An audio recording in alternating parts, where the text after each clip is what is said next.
Maybe I should try the PNG tuber today. Maybe we should try the PNG tuber today. I might be able to do that. No, I'm going to do the video first, so maybe later. What is right here? What am I clicking on? Oh, okay, that's the thing. All right, it works.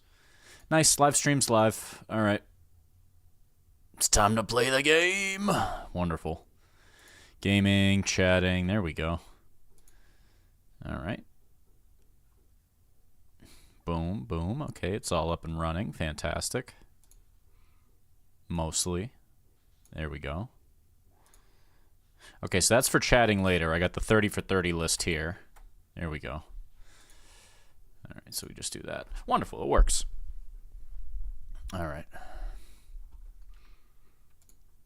Let's play some Tekken first, though. I gotta go see what Strangle's up to. We gotta run the set before I do the video. Definitely want to run the set. All right, Tekken, boot it up, boot it up.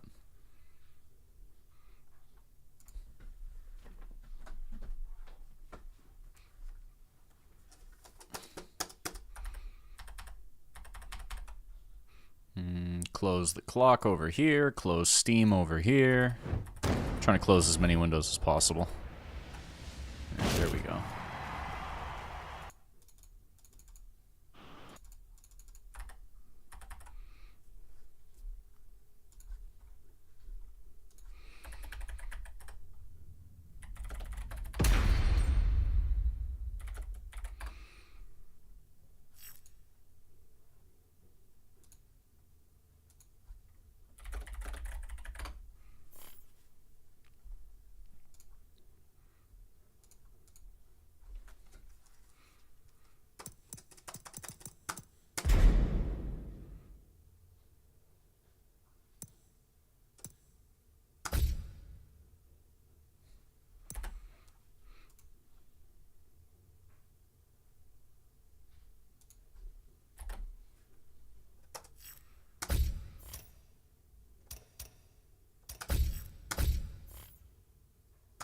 All right, there he is.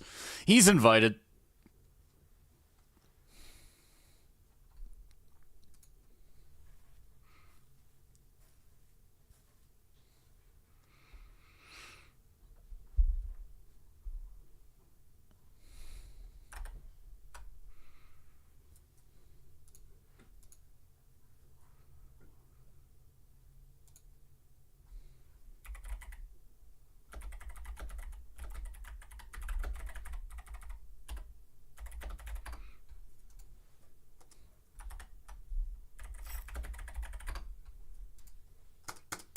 What's up, Strangler? How you doing, playa? I need to get some better soundtrack. Wangan's good, but it's a little too...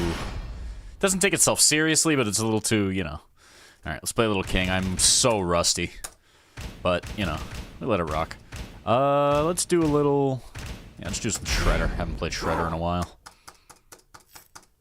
Alright, what can we do besides Wangan? I want something a little more... Get ready for the next battle. Let's try... Let's try the chill fighting game mix. Oh, actually, you know what? Give me the Persona workout. Oh, shit. It's Hercule. Round one. Fight.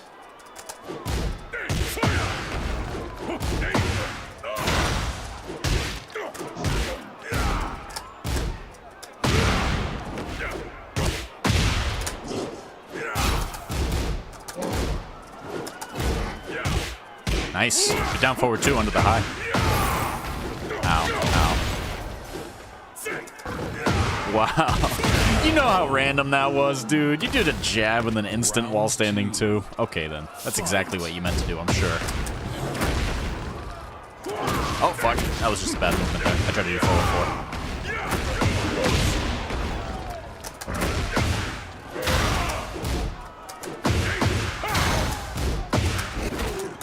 Oh shit, he mashing.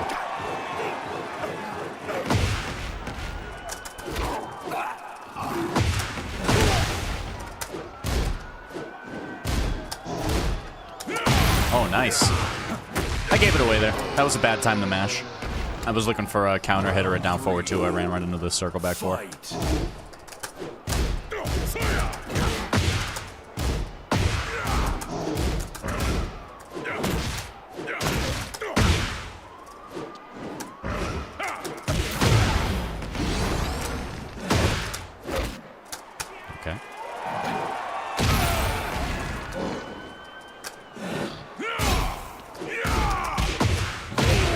Okay. I respect the attempt at the launcher there. Round 4. Fight.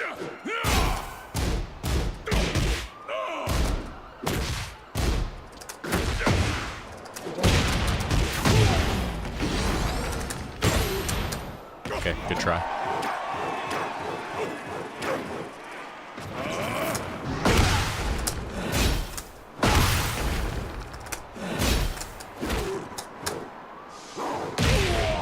Gotta change the timing on those wake-ups. Final round. Fight.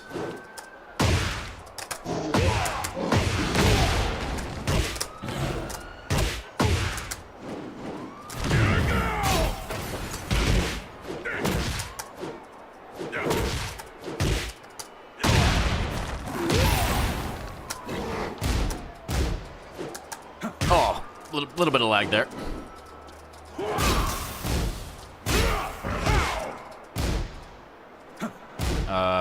I think that might be me. Yeah. Yeah, I was dropping frames there, but that's on my end, sorry. It should pass pretty quickly. Usually when this happens, it comes right back. Yep. Seems like it's cleaning up. Of course. Okay. Brother, how you gonna do that? Whatever. I'll take the win. That was me. So this happens frequently now. Usually, not frequently, but it happens sometimes. I just get like one drop and then it's fine the whole rest of the stream. I'm not sure why, but that happens pretty consistently. It's back green now, so.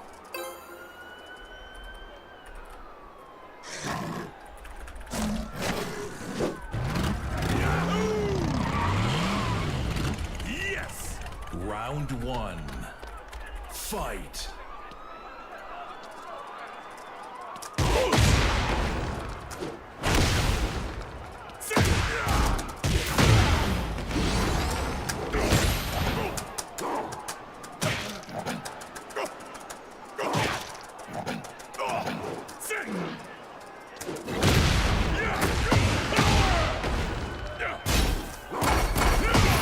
Oh, fuck the whole string. Oh, shit. Nice. Good time for a throw there. I should have popped T, but that would have beat that too. Fight. Let me see those legs.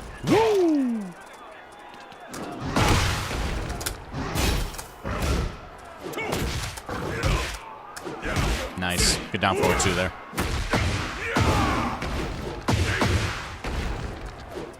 Aw, the dumbest, slowest low, of course.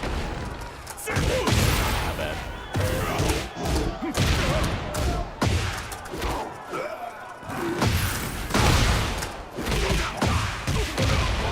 Yeah, with rage, that's dead.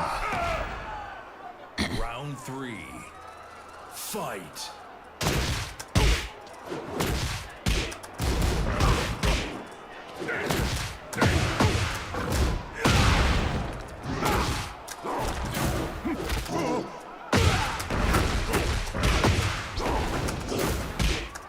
What the hell was that, man?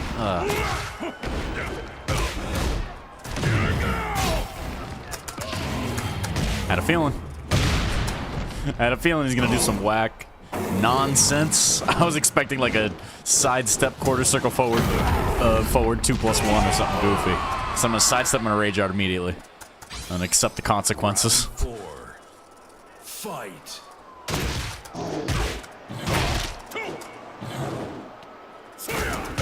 Oh, too far.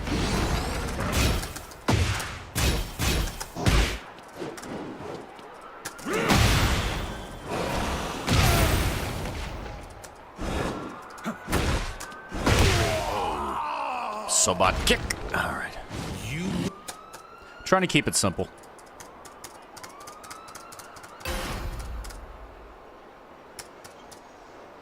Forward 4 getting the buffs that it did. I gotta use it way more. This skin is so fly. The cape and everything. Round 1. And it's the afro. The Bob Ross, Bobo Bobo Bobo Bo. There's so many fun skins.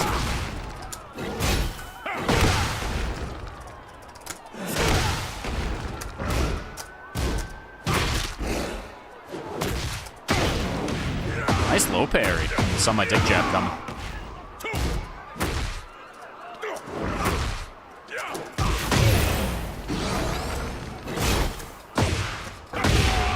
Gotta be insistent about the pokes. Round 2. Fight.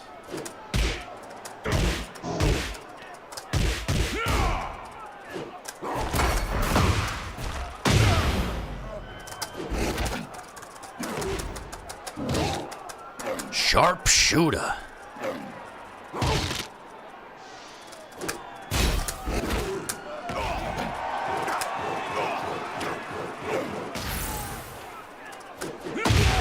Ooh, little Mishima action?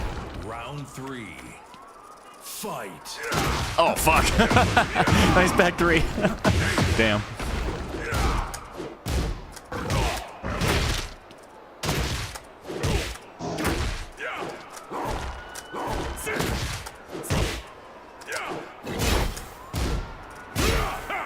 Oh, nice.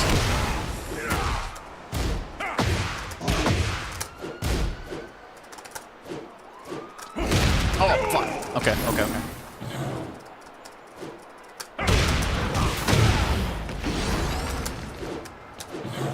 Wow. That was random, but it was so good. Ducking under my shit. You were mashing there. Be honest. Oh, fuck.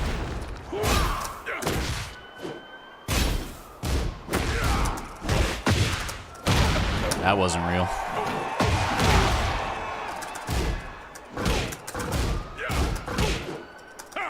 Oh, nice.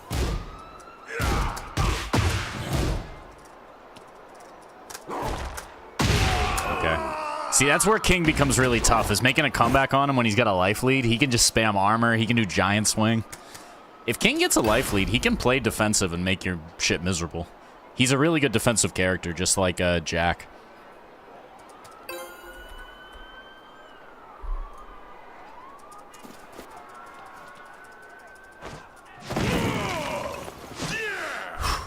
Okay, my goal is to punish correctly. Fight.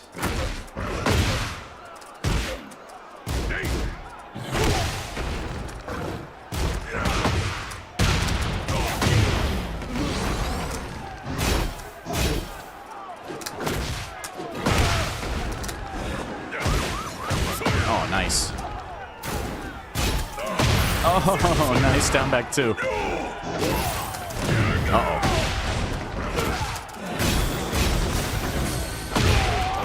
Yeah, that's real. For once, I actually used the heat correctly. Fight. Nice. Oh, very nice.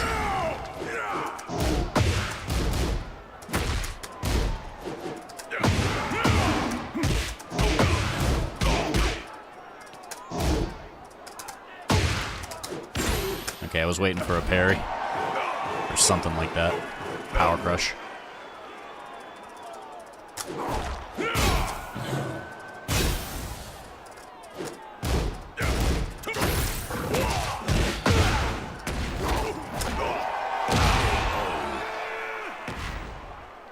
Round 3.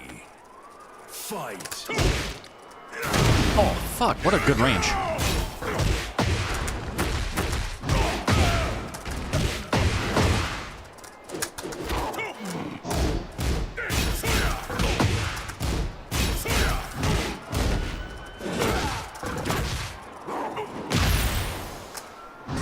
Oh, God.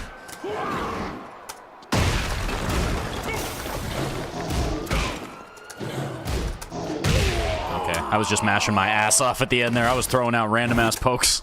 I said, please don't hit me with a death fist, sir. All right. Strangler got way better. I'm seeing a lot of good things in his offense. He's canceling his quarter circle forward 1+2. I feel like if he just started, yeah, the only thing I think is missing is just like down one or down forward one poking. His lows are good. Maybe Demo Man too. Fight.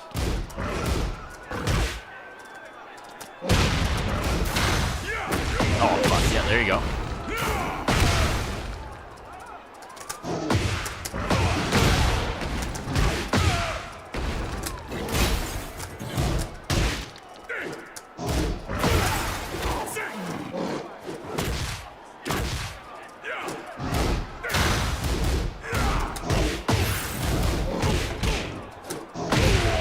The peck.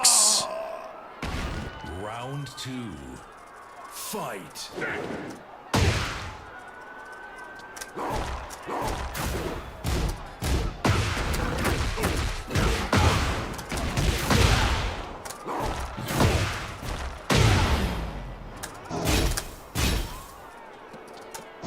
Oh, what a meat. Oh, okay, you got me. I tried my low. This motherfucker got me there. Nice. Oh, okay. There you go. That's what I'm talking about. See the down forward one there? Round 3. Use the mids. Fight.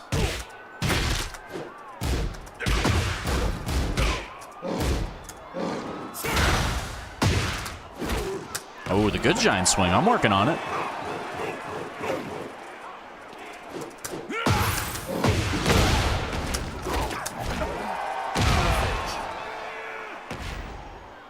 Round 4. Fight.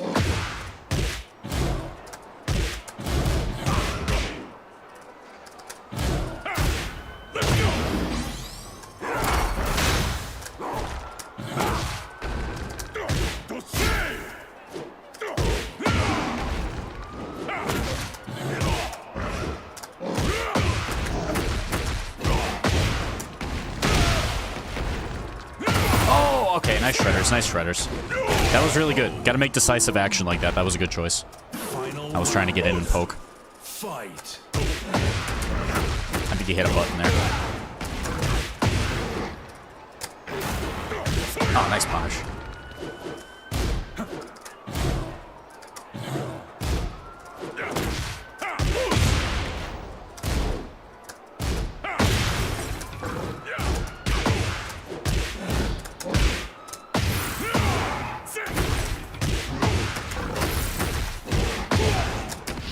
Wait, do I win here? That's so cheap, dude. that counter hit launcher is so cheap. You gotta be dead, right? Unless the scaling is ridiculous. Nah, you're dead. That is so cheap. That is so cheap. It was the end of the match. I had no health, and I said I gotta match this 13-framer, and I got a kill from that. I dropped the last hit and lost for it. That was cheap of me. Literally, in my head, I thought of Glaciating. I don't know if you're watching Glaciating lately. He streams pretty consistently now. He usually gets on once or twice a week. But even he was just like, King is obnoxious just because he's a grappler that has one of the best mid-counter hit launchers in the game. And I'm just like, just mash that shit. Fight. Him and Jazandy both said to do, just do the ridiculous low. Like, do forward, forward, neutral 2 more. And then grab a lot. At least that's what Jazandy said. I've been trying to simplify. One thing I will say, dude, like, with Paul, and this is like a luxury that King has that Paul doesn't. Fuck, that would have been nice if it worked. Not just that, because he has the armor and then he can just do that out of nowhere, which is really good.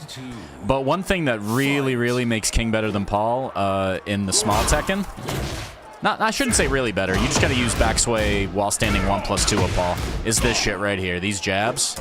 These jabs be deadly. Because you can just change up your timing so good. Oh, nice.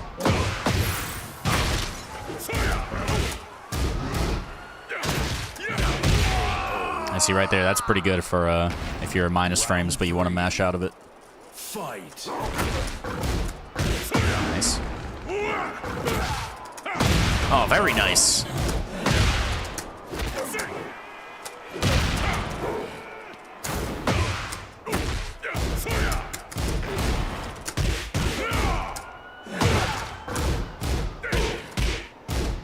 Oh, nice, nice, nice.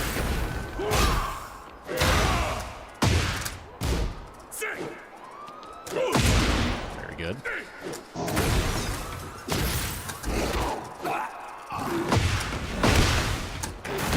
Oh. All down to the wire. You win. Bro, Strangler, you got way better. I can definitely see a lot of changes you made to like what you're doing match to match. I think you're coming really close to beating me in a lot of these fights, and I'm just clutching. I think you're right there. I do think that you should like hammer as much as you can, like practice it for a week straight. Just do a shitload of wall standing 1-2 and then down 1. Just as like big safe stupid pokes. I'm trying to do that more with Paul, and I've been winning more from doing it. Just that all day. Focus on that for, like, weeks. Just make it, like, part of your... Because I think Paul really struggles with poking until you start using that. You have to abuse it. If you don't abuse that, he feels way worse than he is. You have to abuse that shit. And, like, it's tough because it's like a rhythm thing. He feels like Lucky Chloe or some shit, where, like, if you don't have a really good sense of timing and abusing the best moves, you're gonna struggle. Glaciating's really fucking good at it. Glaciating's like the best player I've ever seen at just abusing the simple shit.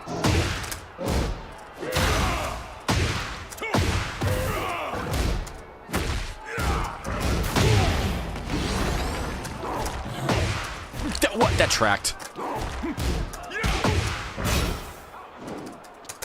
Oh, there you go. Good job. See, that's something you do more of now. Just keep that up. Oh, okay, I can't. I can't armor that one if he delays it. Good shit. Fight. There you go. See, like right that. That's safe. That high was not safe, but still.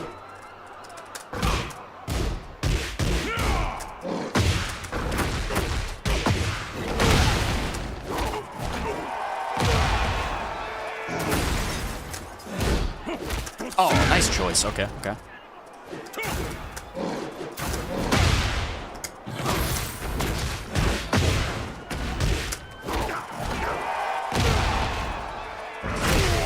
Nice. I'm trying to hit that combo now. Strangle, you're doing so much... Dude, you're doing really good. Like, at the wall, you use the right throws now. He's improving. That's... You're hitting that more consistently.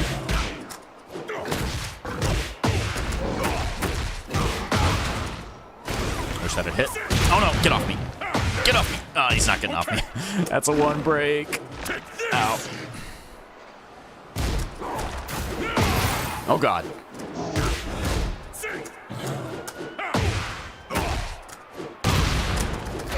Give me those motherfucking legs. Woo! Woo! Clothesline lariato! Did you see that shit? I love that move with King. That's that Stan Hansen. Or if you're WWE pilled, Mr. JBL. Apparently JBL's getting back in ring shape. He looks juiced up to like a motherfucker. Like he's doing indies and stuff now, which is cool. Good for him. He used to be like a real jerk off too. Like he kind of turned his life around. I'm glad he's still repping. Oh God.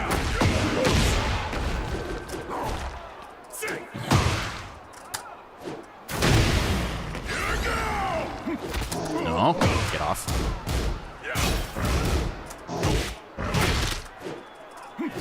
Oh fuck, that's a two break.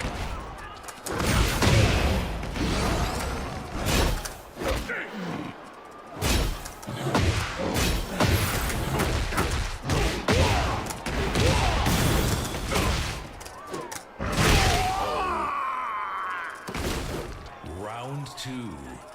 Fight.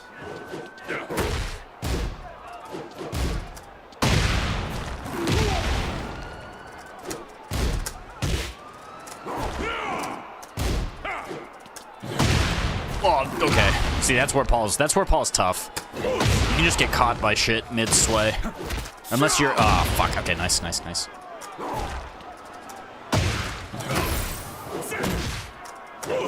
Oh, fuck, nice. Oh, I gotta use that more. It's fun when it lands. Fight. Ah, the shredders! I tried Atlas Hammer. I deserved it.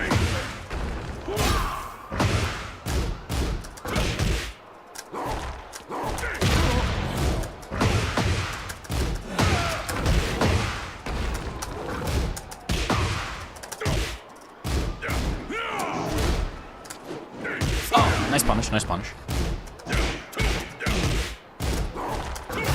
Oh, okay. Stop. Ah, that was so good. Fuck. Okay. All right. All right. Round four. Clean instincts. Fight. Uh-oh. I fucked up.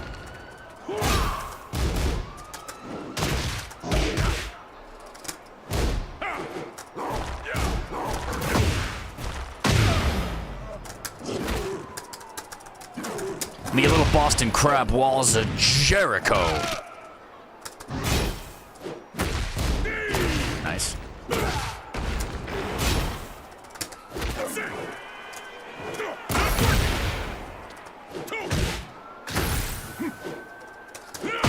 Oh, damn. Very good, dude. Your throw breaks got way better, too. Final round. Fight.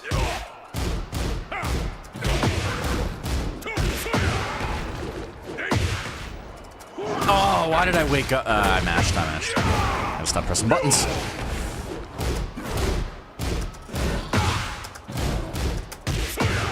Okay, swing it.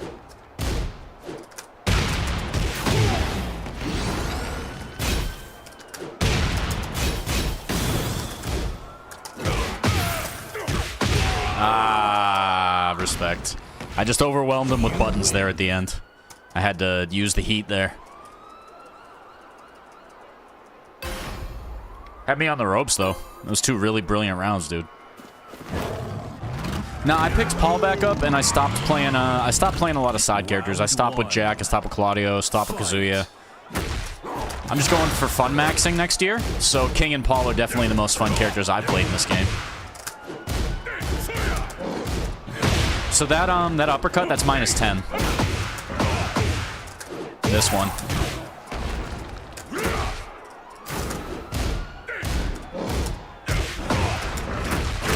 When he does that big FU uppercut, he's -10, so I think Paul only gets like 1, 2.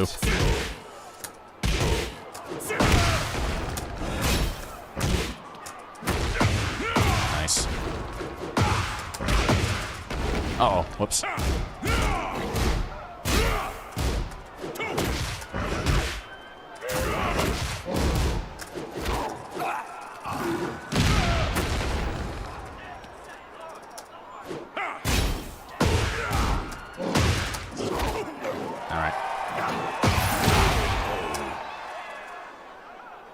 Round 3.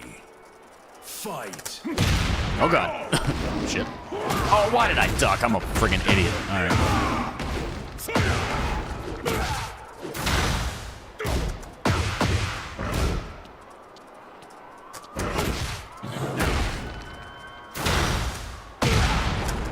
Let me see that arm real quick.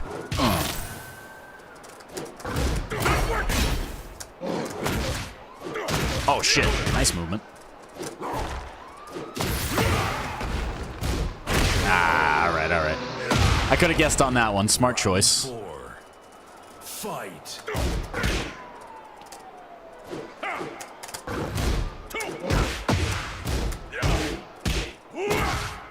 Okay then, pal. Really giving YouTube a good name there, huh?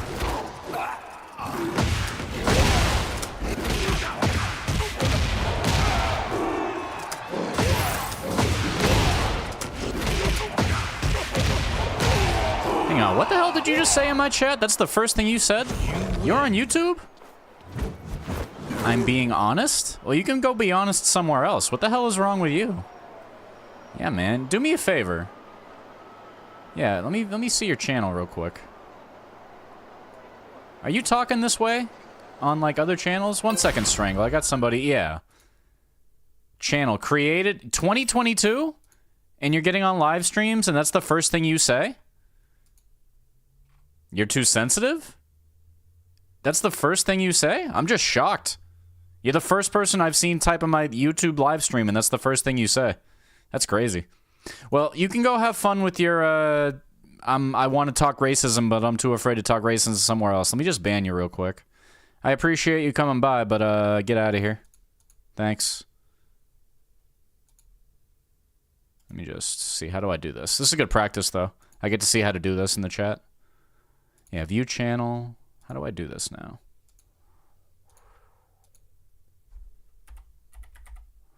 Ban user. Here we go. No, Twitch is ban. Okay. Well, I'll have to look it up later. More. There it is. Okay, I found it. See you later, Mr. Racist. Go find some other King players to watch.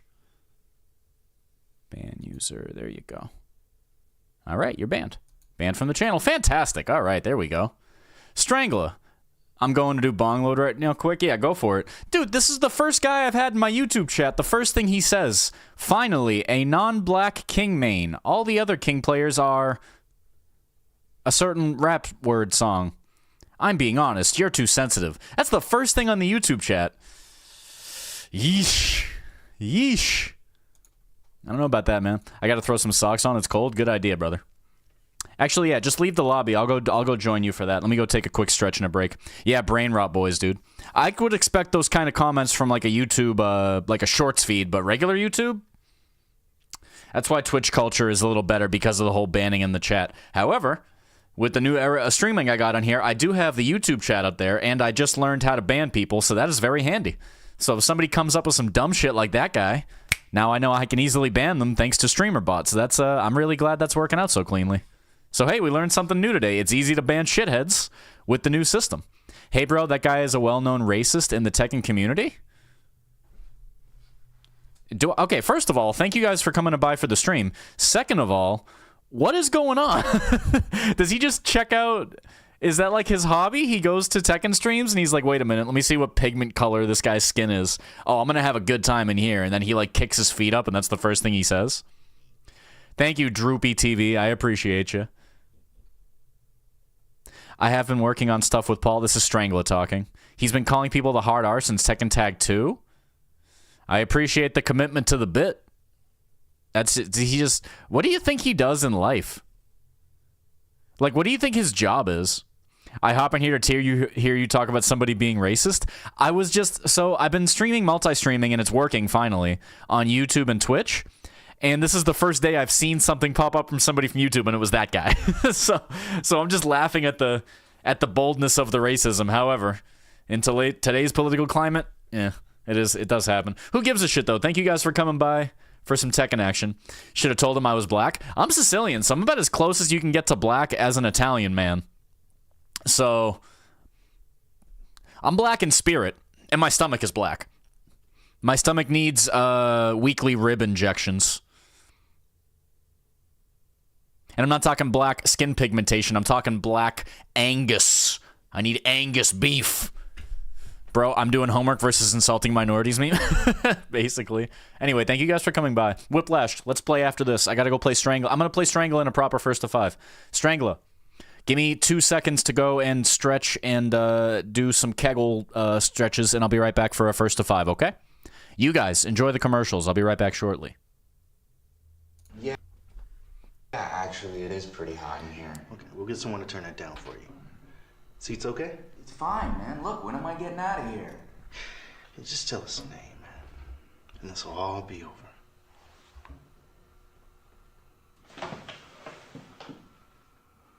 I ain't telling you nothing. Okay. No problem. I'll be right back.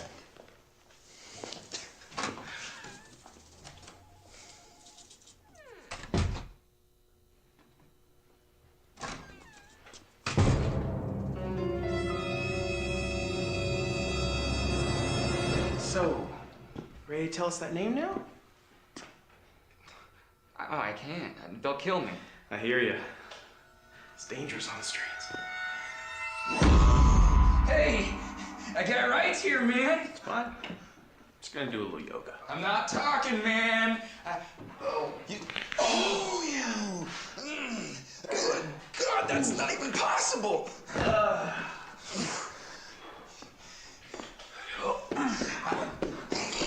We learned this in basic. It was great.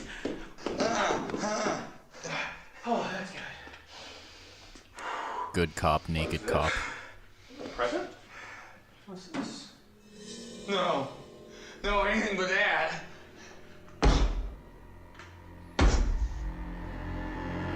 This is me on my breaks, by the way.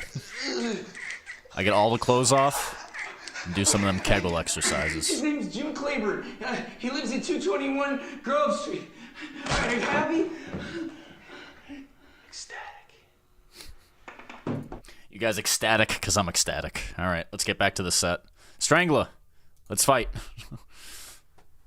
Wait, hold on. Was my chat weird on the window there? I think my chat was a little messed up on the stream window.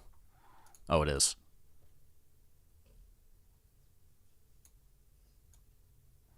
It's time.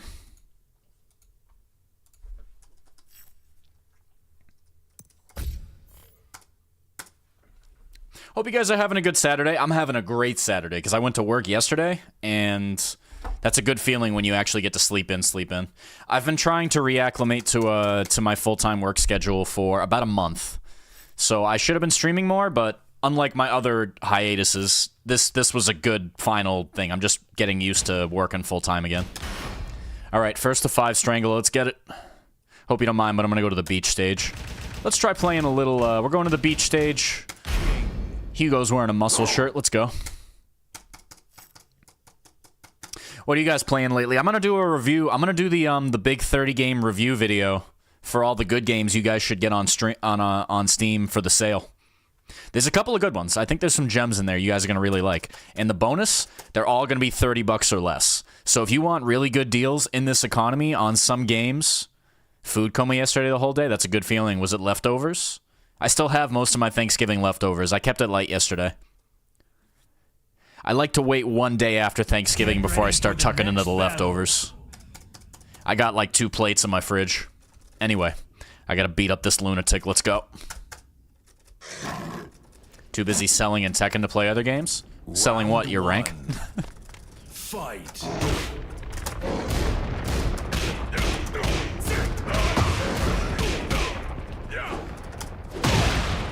Games.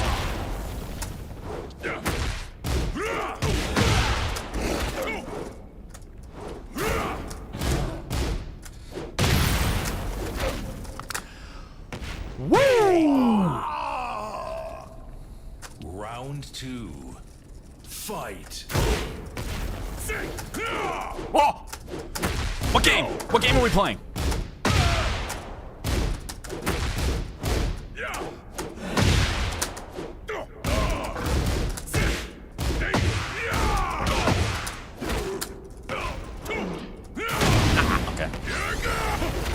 Get off me.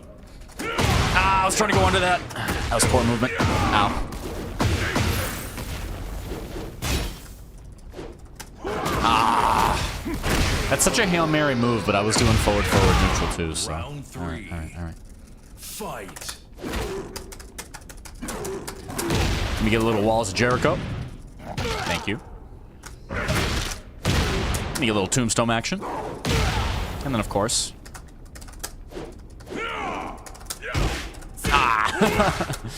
Fuck.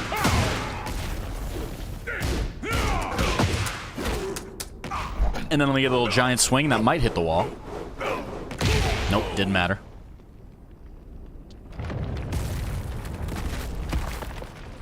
Round 4. Fight.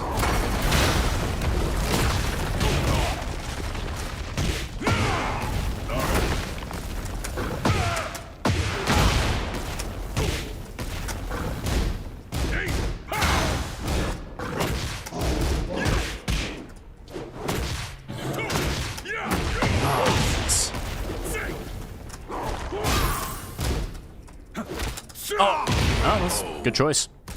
I didn't think he was close enough to hit me with that. Fight. Power crush.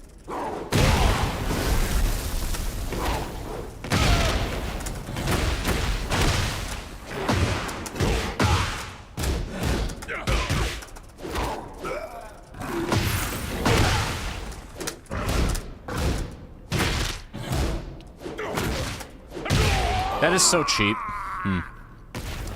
Bro got found guilty? I'm too heated about getting Ling in my promo to get back into ranked. I feel you there. I feel like the best way to experience this game is to find a Discord or a group of friends who want to play with you who are in a similar level. But then you guys all go into ranked like it's a fucking raid mode. Like, you guys should go into ranked for like a week straight, try to get the rank you want, and fucking stop playing, because ranked is miserable. Go find your buddies, go play with your buddies, but you treat ranked like a fucking raid mode. Where it's like you're playing WoW and you guys are like getting ready for the big raid, and then you're done with it after you actually win it. You know what I'm talking about? Because ranked fucking sucks. Make you miserable. This game's way more fun when you just play it offline. Just like most fighting games.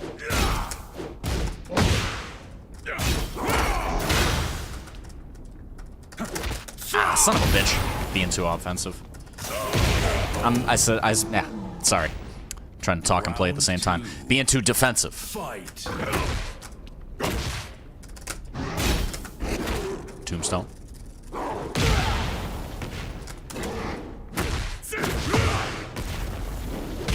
What the hell is going on?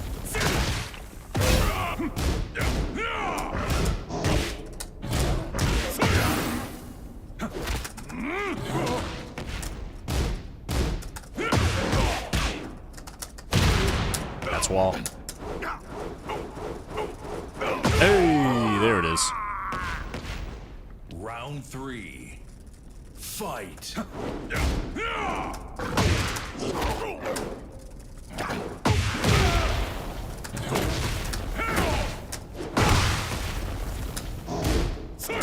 Oh, the second shredder kick.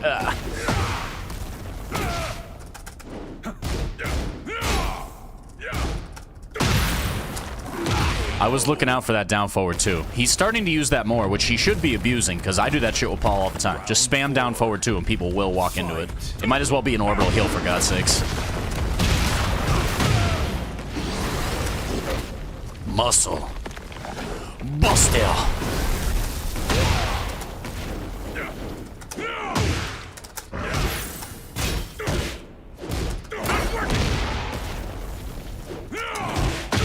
Okay, there we go. Alright, 1-0. Was that the first game or the second game? I feel like that was the first. In the set, that is. No, I gotta watch out for Strangler, though. 3 things he's doing way better.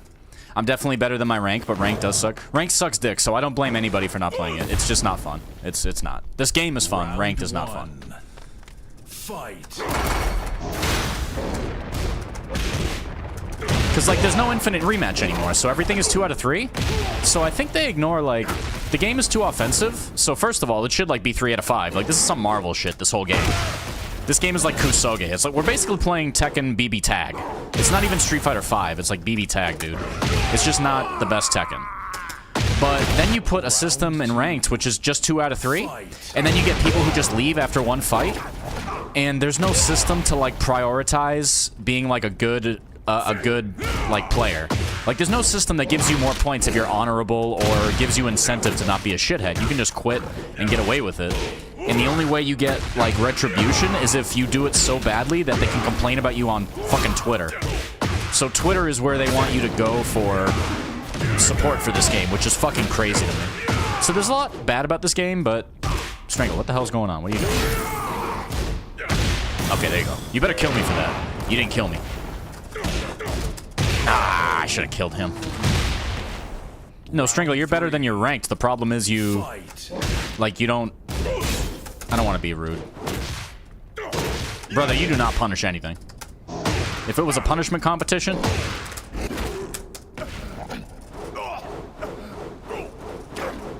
You try sometimes. But you don't do it very often. If you just... Literally, you would get out of blue ranks so quickly if you just punished hardcore.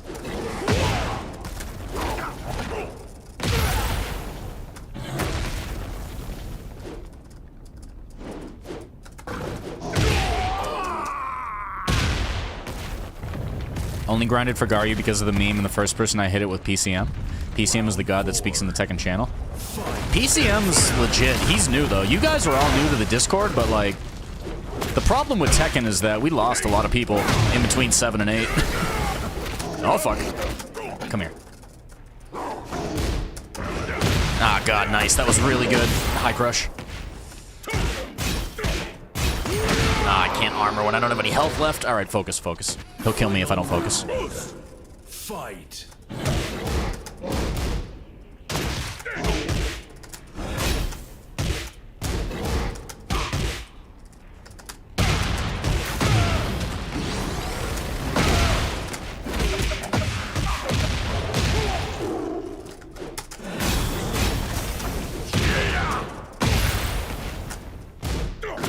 Nice punch. Ah, why am I dashing?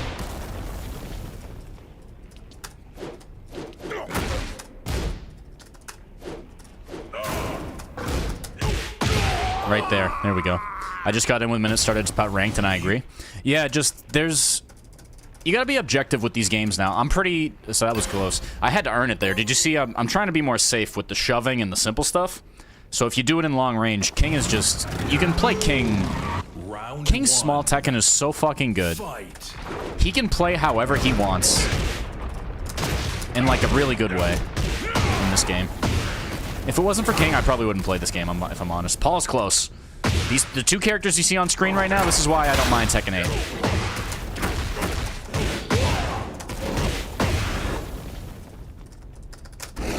Come here, bitch.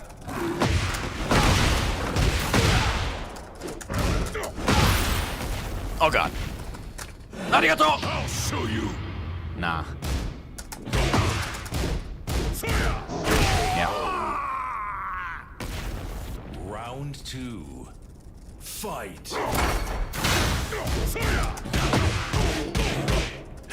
Oh, there you go. Okay, see, that's what he should be doing more of. Spam down forward 2. Who gives a fuck? The risk reward is so insanely tilted. Oh, so is it when you're ducking like an idiot. Little blue spark giant swing for your trouble. Get over there. Ah! I got shot by his fist. Round 3. Fight. Go. Little blue spark part 2.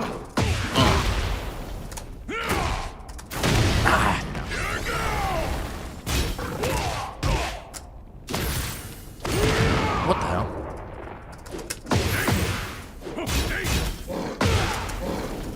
No! I didn't mean to do the full string. That was my bad. I was mashing. Gonna be a little bit longer before I can hop on. That's fine. I can just go watch our old replays if you don't want to play. You just want to listen. That's fine. Just let me know.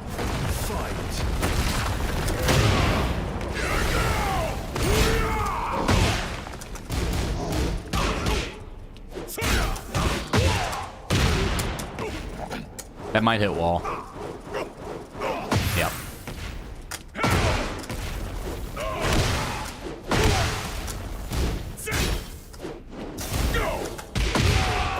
I was looking for that string.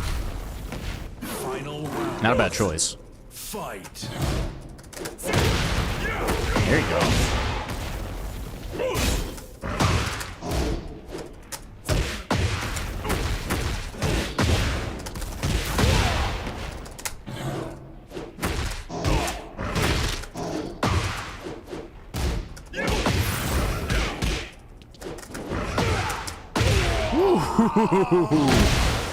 Yo, fuck yo low poke. But do you see how strong the poking is? Paul has a tough time dealing with poking because his movement is tied to a bunch of his best moves. Like in that situation, it would have been a good idea for Strangler to like backsway 4 just to try to catch me doing my highs. But then that's tough to do. You gotta make it so if he tries to do that and isn't clean with the input, your jabs are gonna hit him, which is what King is so good at. Is putting pokes out there and just fucking your timing up completely.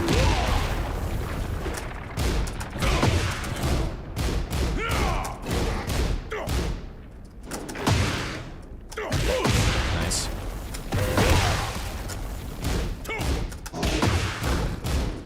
Nice. I mashed after that. That was stupid. Got a combo better than that, brother. Where's your tailspin?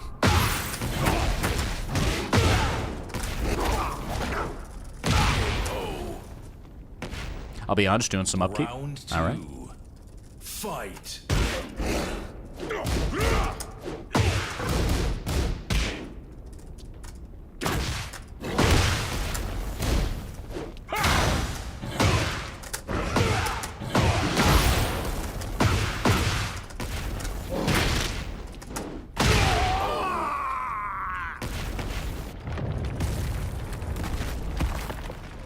Round 3.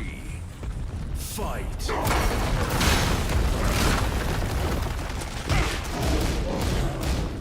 Oh. Okay. Oh. Nice choice. Oh, fuck. Nice choice again. Oh. What a round. No. Fuck. You made the right choice 4 times in a row. Fight.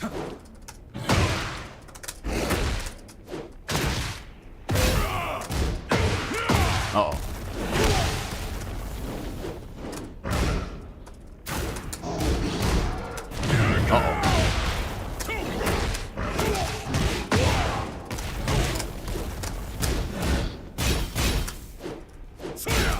Oh, go punch that.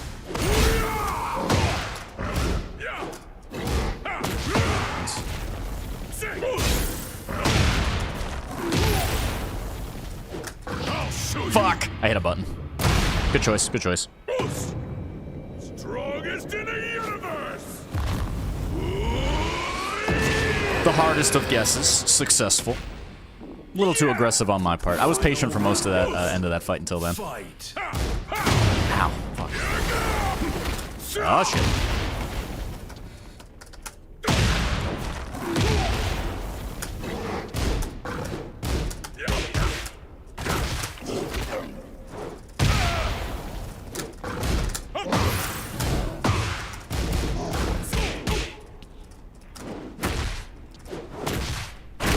Now see how annoying that is when you get a life lead with King? How easy it is just to be like, I'm gonna do some bullshit. 1-2-1, 2-1, down forward, 1-2. And then when they try to go in on you, a little down 4. I got big ass legs. Paul has a tougher time doing that. You gotta be really clean about your inputs. King gets away with a lot of shit because his inputs are way easier to do consistently. Round 1. At least I think so. Fight. Paul's really good though, don't get me wrong, he's just hard. I think he's way harder than people say. He's like the opposite of Jin. Jin, no matter what you do, that shit's gonna be really good and it's easy to land. Paul, everything's deceptively great. Like, Paul's got some moves that you wouldn't think are insane until you use them. But if you don't use them correctly, or if you talk too much, like I'm doing right now, you can get killed by him. Fuck.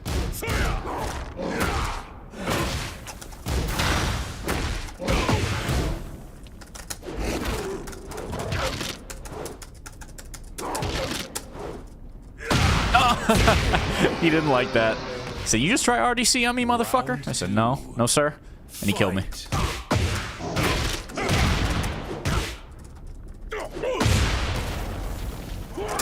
Ah, you bitch!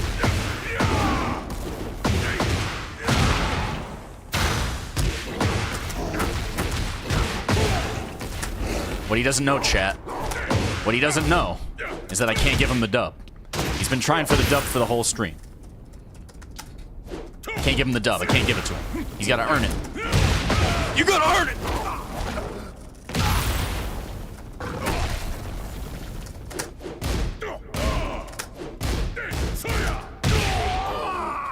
That's -10, I told you earlier. Round 3. I was a test, and you failed.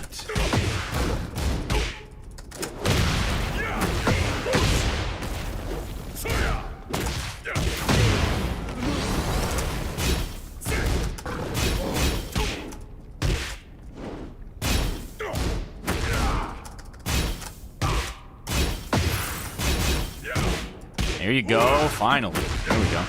The same could be said for Asuka, in my opinion. What do you mean? Oh fuck! Hold on. Let me not die here. That's a cheap blow. You gotta be horizontal moving against King, cause yeah, like compare Asuka and Jun. What about them?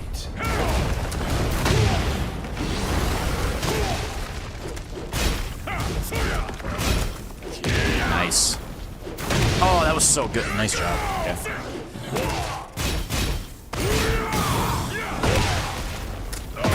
Oh, fuck. Oh, that's gonna hurt if he does the right combo. That's good enough.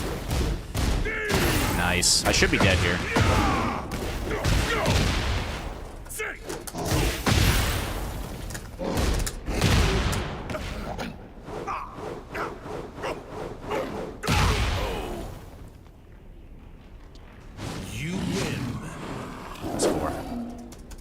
It's either 4 or 5. Brother, you gotta kill me at that wall. 3-2, shoulder. Easy and damage. The test I failed was me pressing 1-2, but I was still holding back. Ah, okay, yeah. That's like the worst. Don't you wish Paul had a better input on back 1+2? Because that power crush sucks. That thing is like the slowest, shittiest power crush. Then you see somebody like Shaheen with his 16 frame bullshit. It's like, bro, let my boy Paul live. If you're gonna give him 2 power crushes, can one of them be good?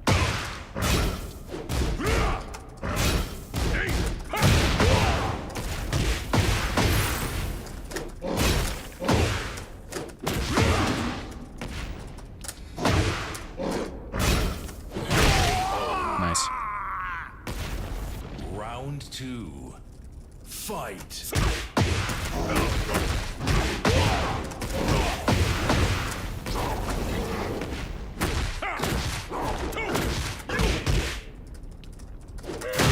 Okay, okay.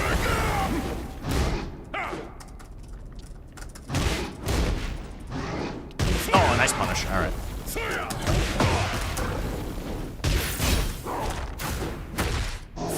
Oh, damn. Should have killed me for that shit. Tombstone. Pile driver. A YSP Kicks once said you can make 179 damage worth of mistakes. It's very true. Round 3. Fight. Giant swing. 10 frame. 1 break. Ah, nice top forward too.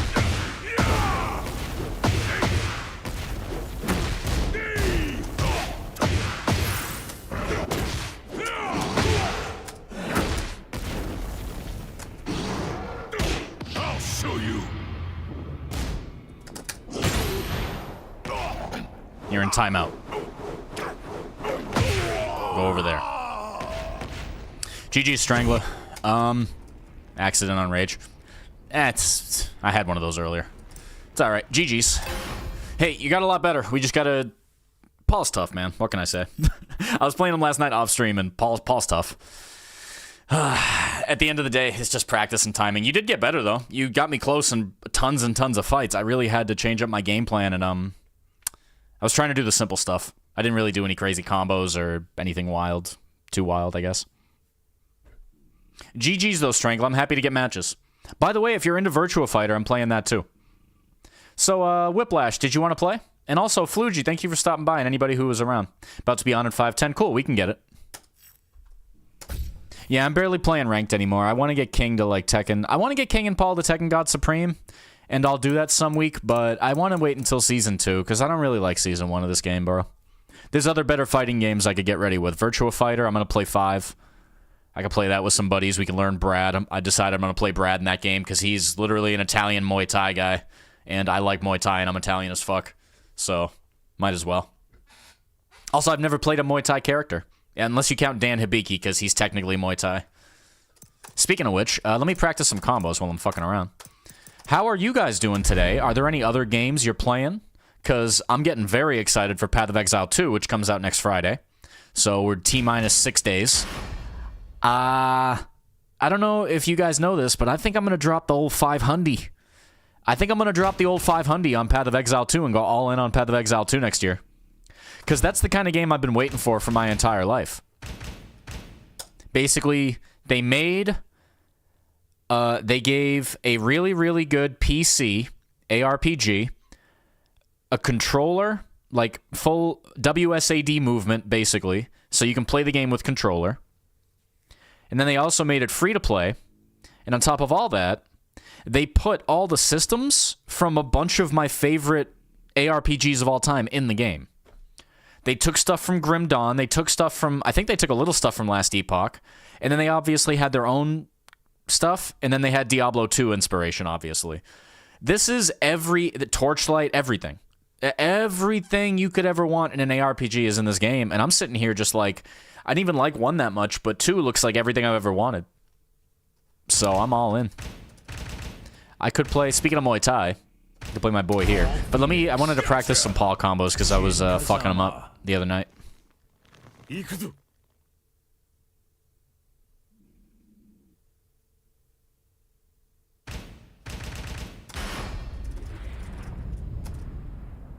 Get ready for the next battle. I'm gonna do those 30 game reviews today too if you guys want to stick around. I got a slideshow ready for them. Hang on, let me give you a little preview. I'm gonna give you a preview, but we're gonna go through. So this is... Okay, ready? Here we go.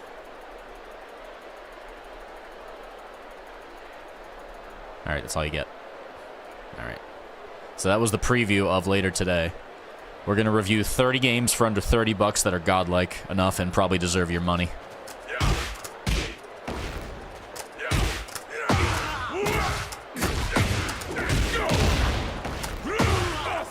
Uh-oh, somebody saw Mahjong Soul on there. Yes, he did. Yeah, I used to play Mahjong. I'm glad Mahjong has a couple of good... Yeah, I'm trying to get my movement better because I always do backsway.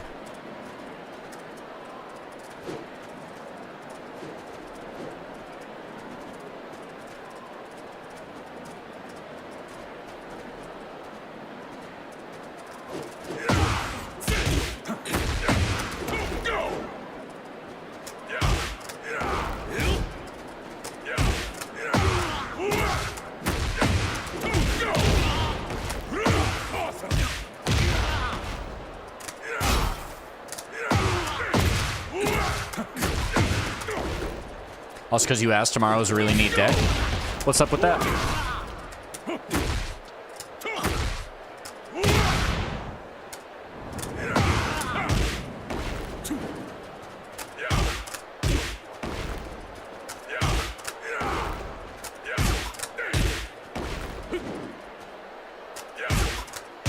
Wait, what did I put down with my for my combos?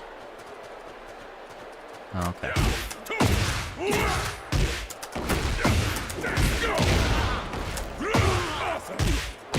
Oh, that's great damage for something so easy.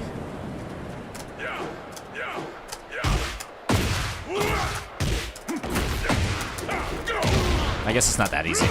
It's 1 year left me before I have a 3 at the 10s in my age. Have a 3 at the 10s? Oh, turning 30 years old. Okay, cool. Yeah, no, you guys, you'll discover 30 is actually pretty fun. Because right after you turn 30, like the second you get the 3 there, all that stress of your 20s goes away.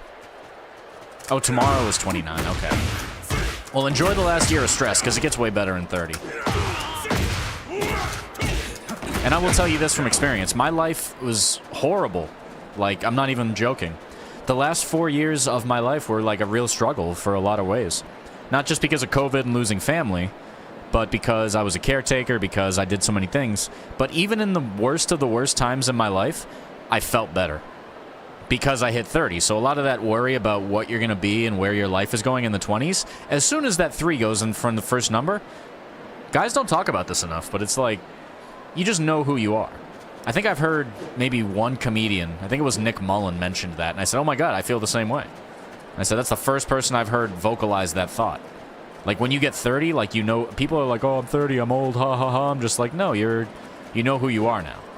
Like, that's your biology is going to tell you that. If you don't know who you are in 30, I feel bad for you. But, like, I think there's some merit to the idea that at some point in your life, and it's right at 30 for guys. I can't talk about women or non-binaries or whatever the hell you are, but I can tell you from my experience, as soon as I hit 30, I mellowed out. Except when it comes to playing video games. I turned into a super nerd. But these days, I'm just super analytical. Might as well use my powers for good. And my powers were playing way too many video games. So now my powers are, I know a shit video game when I play one. And I know some good ones when I play them too. Alright, so let me see what combos I gotta do here. So I gotta do...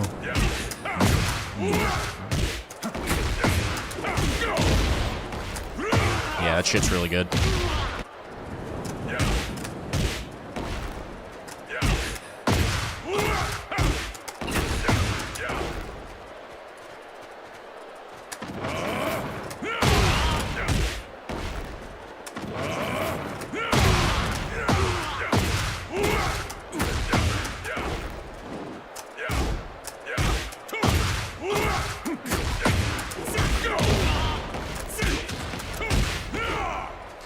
I have a Vespa for my midlife crisis. Do you? I'm getting a new car soon. Or at least I'm trying to.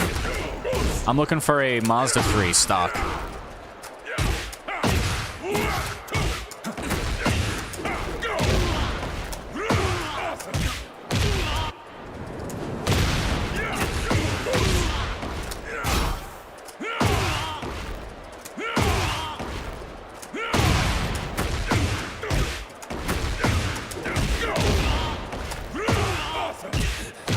That is such good damage.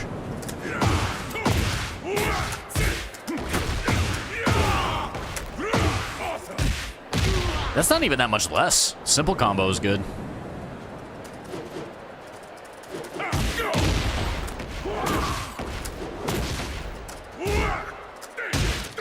Get a Honda Fit that car is slept on? I would, but I'm more of a, well, first of all, Honda Fit is a great car, but the new ones, they don't have the same build, I don't think. Secondly, it doesn't have enough trunk space for me because I use my car as a working car. I commercially clean banks, and a hatchback is perfect for me because it's big enough to haul things without needing an SUV size. Because a hatchback is basically a sedan that makes obviously the boot or the trunk streamline all the way into the cabin. So me having the back seats folded down and mostly driving it coupe style, I would like that much more. Has a massive amount of space? Okay, well, tell you what. Find me. I believe you that a Honda Fit is a good car. I like those small things, but first of all, I'm a 6'3" individual, so I would have to sit in one to see if it would be long-term comfortable, because I'm not just buying a car to buy a car, I'm buying a car to be a work and commuter car. If a Honda Fit is a comfortable sitting situation, I will consider it, but I don't think they are. Also, I worry about how the engine goes together.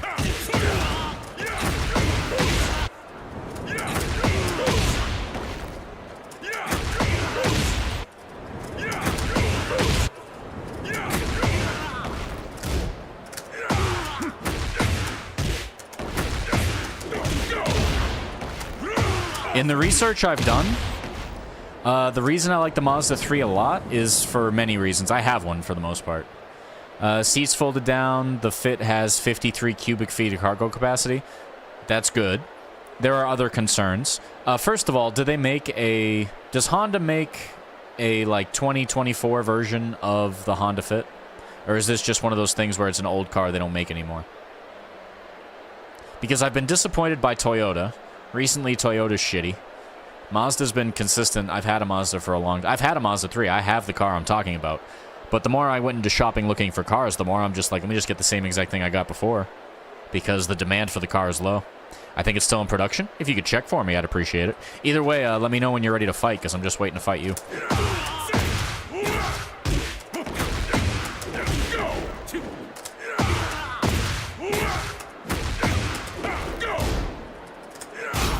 It is? Nice. I'll check it out after stream then. I'm in the market for a new car, so if I see a Honda Fit and the money makes sense and it's somewhat reasonable compared to the Mazda 3, then I'll take a look. My favorite cars are hatchbacks, and I like the idea of a Honda Fit. It's not a bad car. I just assumed three things. One, the price is going to be way higher than what I want. And two, I would have to sit in one and judge. So price and actual sitting comfort are big. Mazda 3 is actually perfect for a lot of my needs. Also, what kind of engine does a Honda Fit have? Like, what are we talking here? It's not some CVT bullshit, is it? I have to see what that transmission looking like. If it's a CVT, we got a problem. 'Cause those things suck.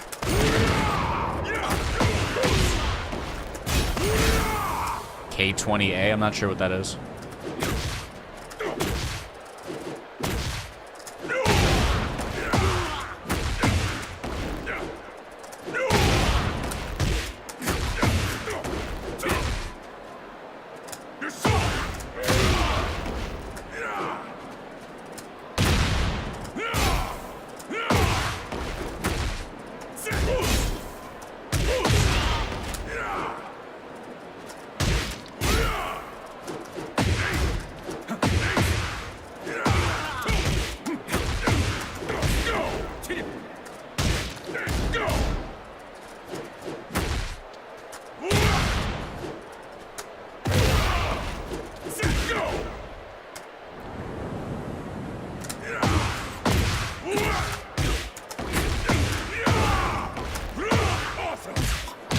Okay.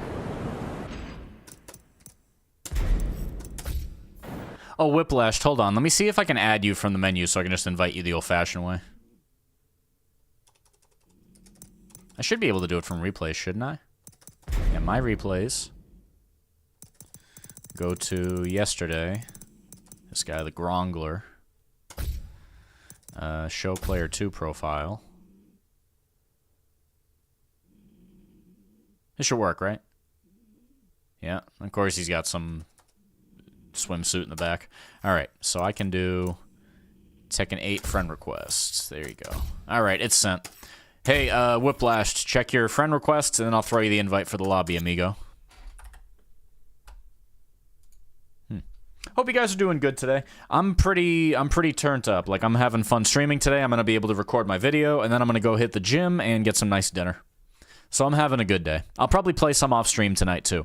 But I have just a need to start streaming more consistently. You don't have the bikini background? I don't really do anything with my profiles. I play dress up with my characters. That's my, you know, gay pastime with this game.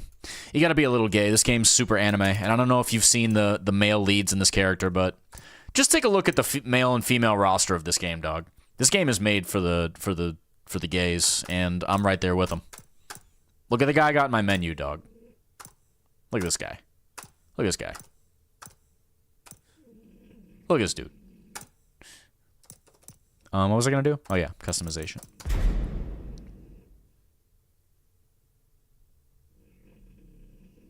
Everybody in Tekken is super ripped and needs a glass of water. Request accepted. Nice. Do I have any room? Yeah. These are okay. What guys do you want? There we go. Accepted. With the better GI mod. I have Oscar on the menu screen. Ah, yes. I know exactly the mod you're talking about. Connoisseur. Anyway, I got King. We got Shredder King. I got White Pantera. I got Taskmaster. I got Hugo. I got Blue Mary, Cooler, and Spider-Man 2099 or Spider King 2099. What do you guys want? Or I guess no, I'll play Paul. There's gonna be some King on the screen, so Whiplash can be the King. I don't like to do mirrors really.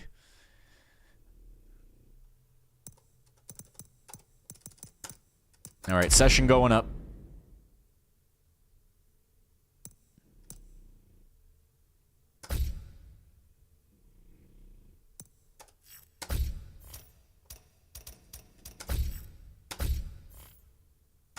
Sent.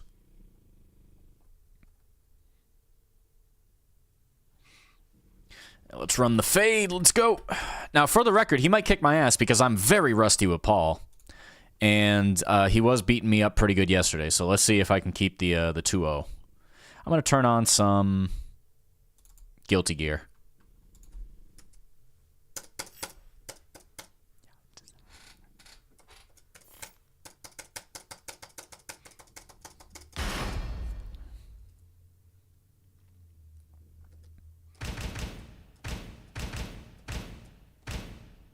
Play some Antonov. Gotcha.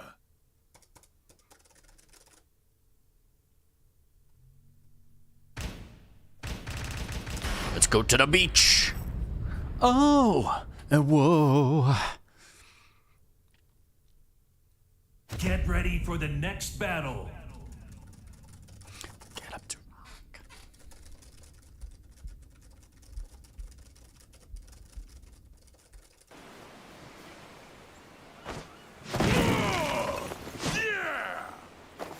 Round 1.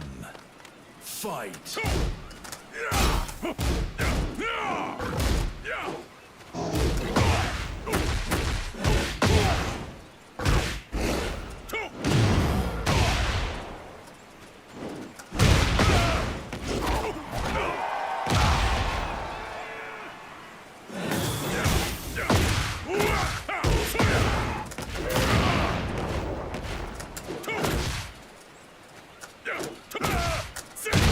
Oh shit, nice.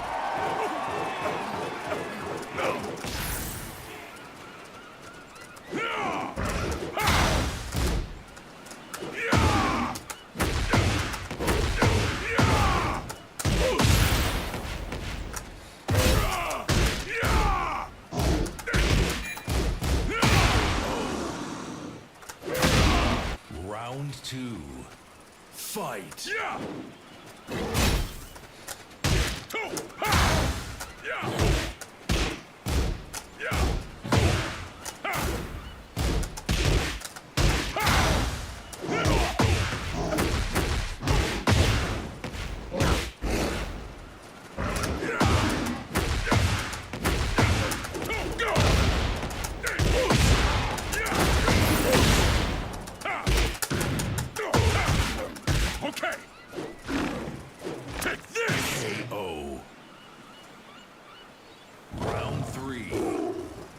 Fight.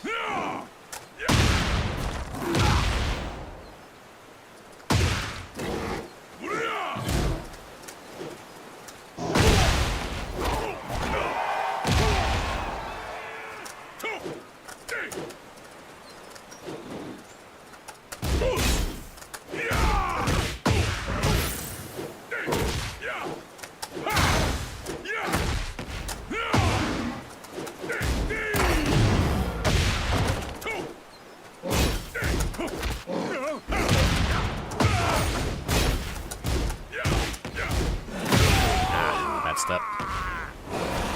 Round 4. Fight.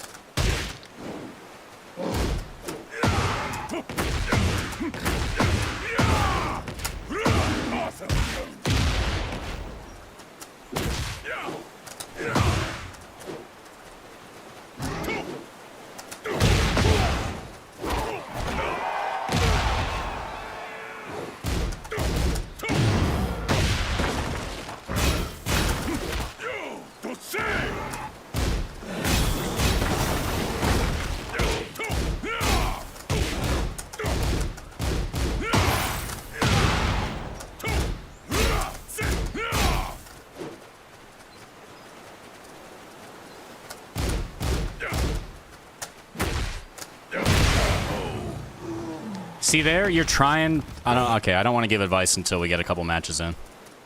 But like there at the end, what happens? This is why I complain when people only know how to play big Tekken. You had so many tools with which to try to make a comeback happen, but as soon as you run out of heat meter and shit, you don't know what to do.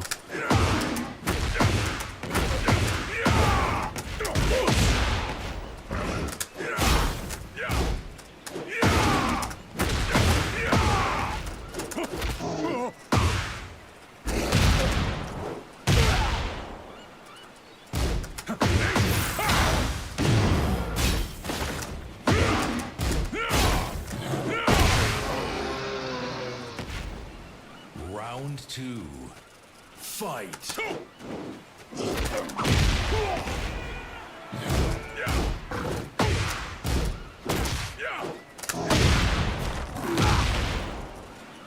You're soft.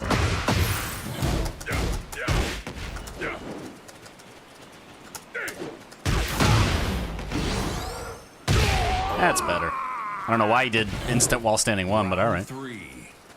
Fight.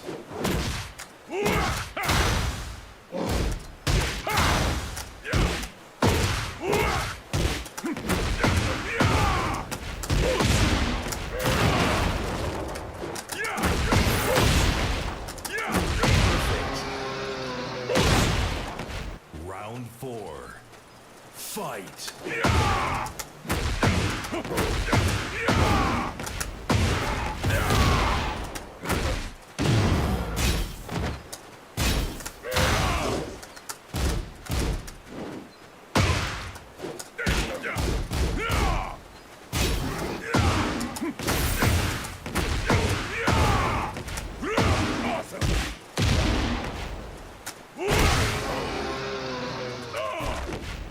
Don't worry.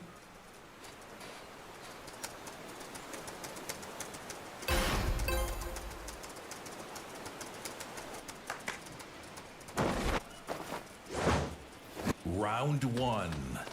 Fight.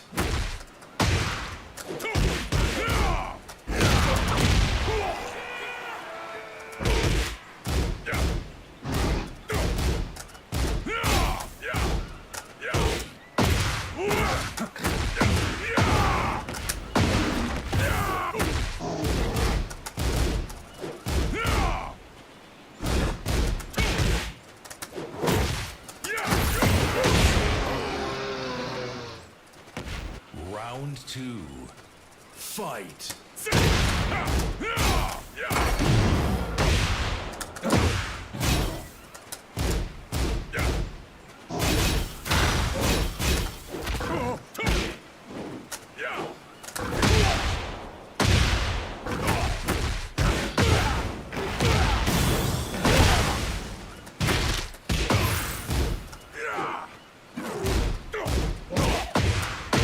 There you go. Finally. Holy shit. It took 2 losses for you to do some goddamn poking. Fight. Come on, man.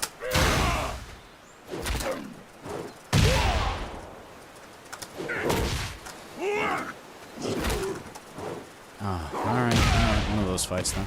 Okay.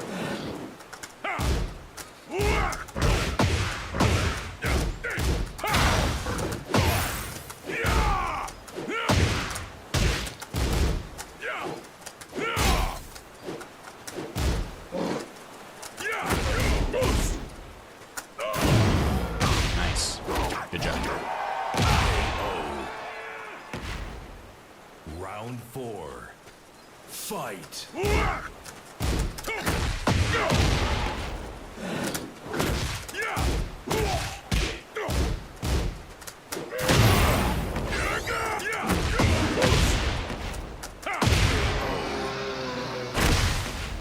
Final round. Fight.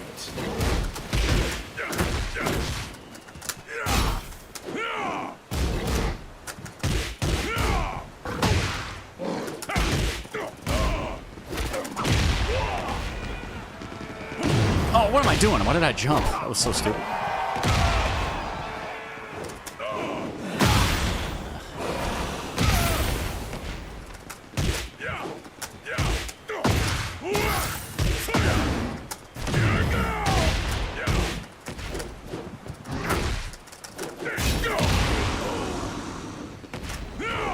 Once again, my mans forgets how to poke. Always, always about the goddamn big buttons, dude.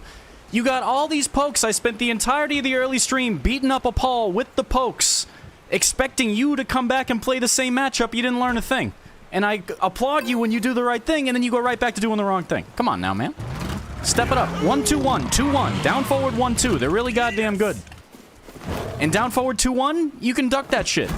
Round 1. Oh, my brother called as soon as he started playing? Okay, well, then never mind. Could have said something. Oh, for Christ's sakes.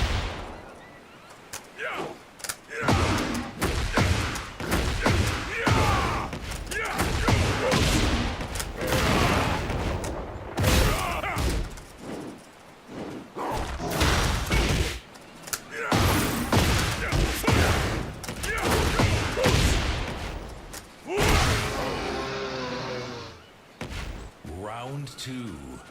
Fight.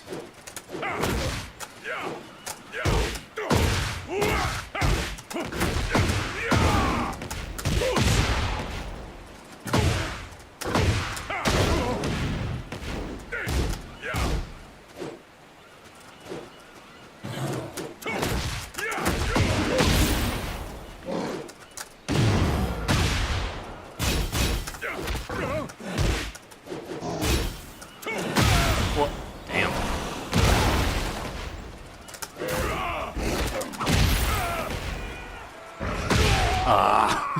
Flugy distracted me, dude. I was trying to win that round. Fight.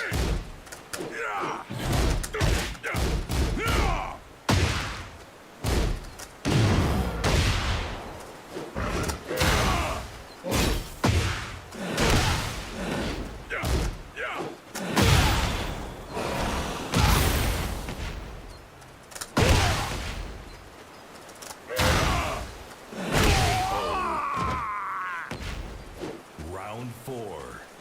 Fight.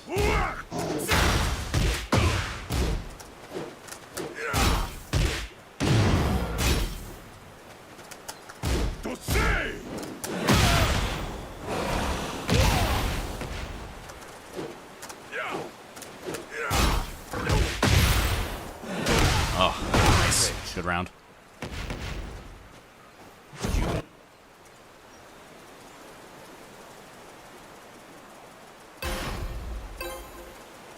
Got myself some coaching with Fergus again since the sessions are also on sale.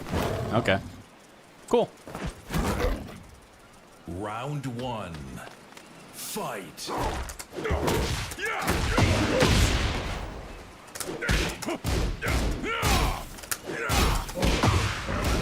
Ah, why did I match that for?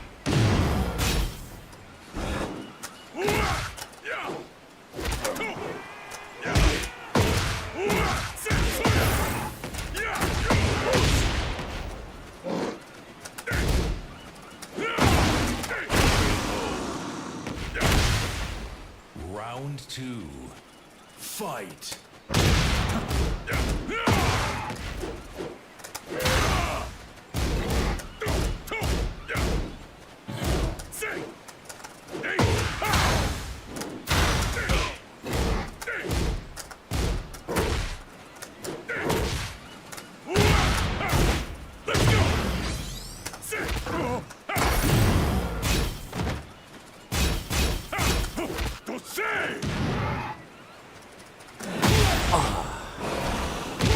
Yeah, almost out of heat.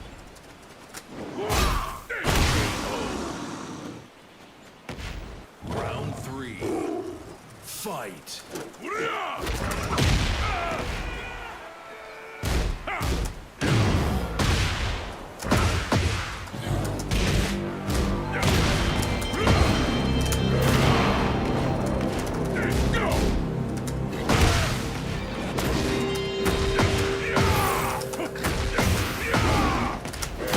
Once a fucking again, dude. Stop playing big Tekken only. All that momentum you had from the last round doing all those damn pokes, and what do you do the next fight? Oh my god, I've got to mash the goddamn heat burst better. What did I do? I just did some random ass launchers and you're dead. Come on now. What in the fuck? Fight. Why do you not like poking? Are you just allergic? You're playing one of the characters with some of the best poking in the game. In terms of practical use.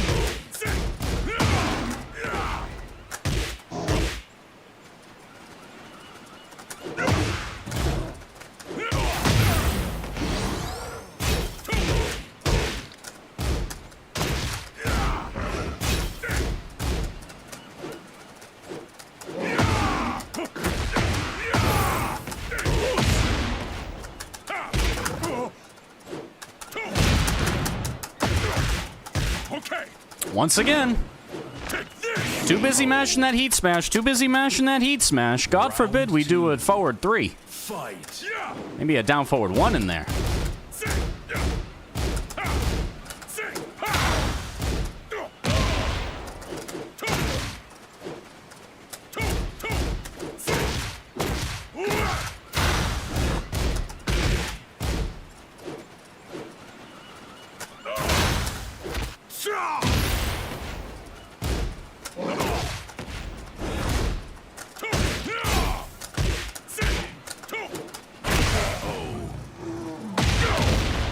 Round 3. Fight.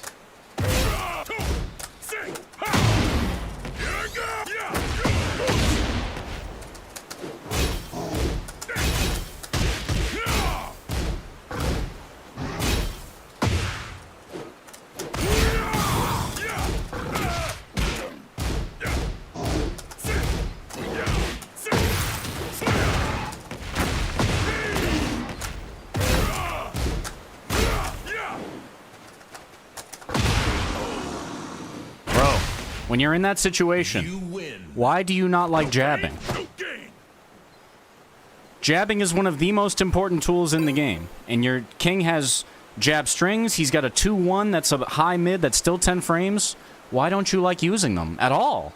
It's not like you it's not like you don't use them enough. You don't use them at all. What's going on? It's like they don't exist to you. Round 1. It's like jab is so important for setting up chain throws, for setting up anything. You just don't use it at all.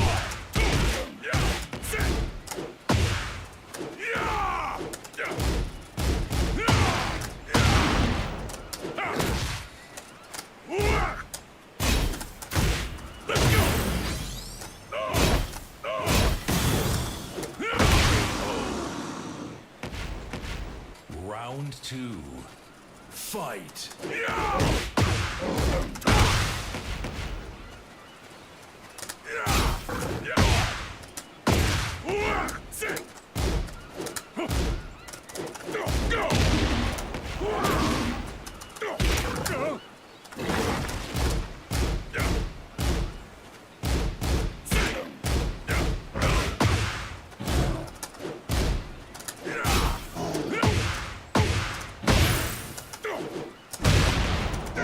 See right there? Notice how you did 4 or 5 pokes?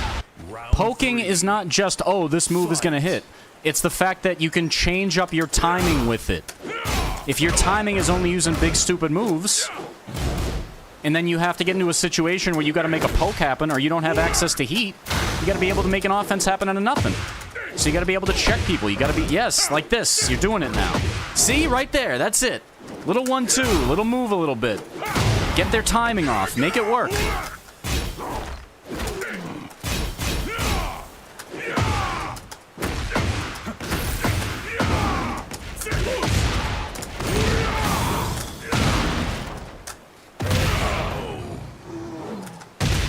And just because you got hit doesn't mean it's a bad thing. I just knew you were going to do only jabs. So, of course, I'm going to do a fucking high crush launcher, because that's how it works. That's why Paul's good, is because down forward 2 is great at that. And also, you're playing King, so...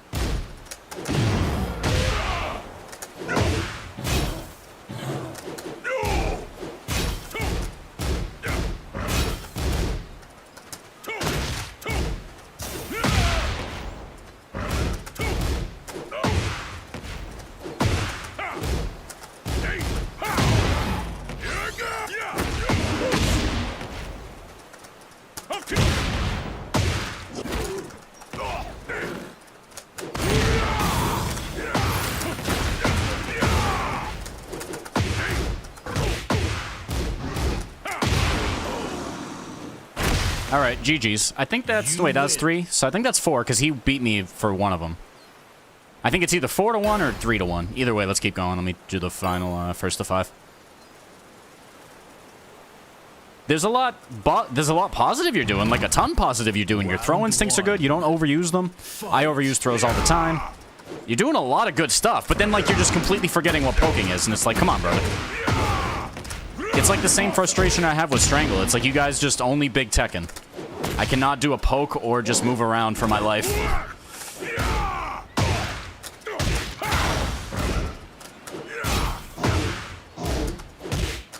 Strangler's getting better at it, though. I should have more. Strangler's getting way better at it. I'm really impressed with Strangler.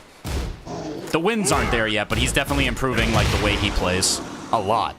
So even though I beat him more than normal today, he is noticeably improving in terms of his thought process and not doing bullshit.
GG, I guess. Meant to black box. You win. I take those. I don't know if you knew this about me, but I take those. If only I had a stogie. If only I had the stogie to enjoy. But no, it's I was trying to do an Arnold Schwarzenegger, but then it came out as like Scottish. But that's GG's for now, bro. Let's go back and let's just take a minute. I'm gonna leave for now, but I need a break also. Let me get out of here. But GG's, I do appreciate you getting out for the matches. I don't want to be too overly analytical. I don't want to go off into a rant and, like, complain you're not playing Tekken the right way, because yeah, it's whatever. I need to just let you know, please, less big Tekken, and you got to be able to use your 4 limbs correctly. King has so many little pokes that you just do not use. You don't do 1-2-1. Like, I could go back. I'm going to show you, because I do it a ton. I'm not saying this just because, oh, you should play like I play. I'm saying this because you should play with the idea, with the mindset that King has insanely good small Tekken, and you're not using any of it. So you're basically hampering your own gameplay by, like, you're not thinking open enough. You're thinking, oh, I have to do a heat. You don't have to use heat at all and dominate with King. It's crazy. You can.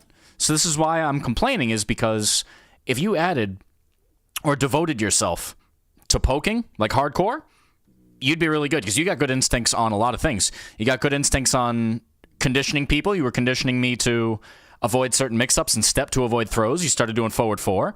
You did a good job of... I very rarely got a low parry, so your lows were always in a good spot. Your timing changes were really good. If you can just add some actual poking into the mix, you change up your timing a little bit. It's just like boxing, dude. It's just like boxing, Muay Thai style. You're using certain moves to keep people at range, and you're constantly chipping at them until you can fucking knock their block off. King is good at that in a lot of ways, but let me show you what I mean in this way. I'm gonna go back to some matches from earlier, just to show you just one random ass match of earlier between me and Strangler here. Let's go, yeah.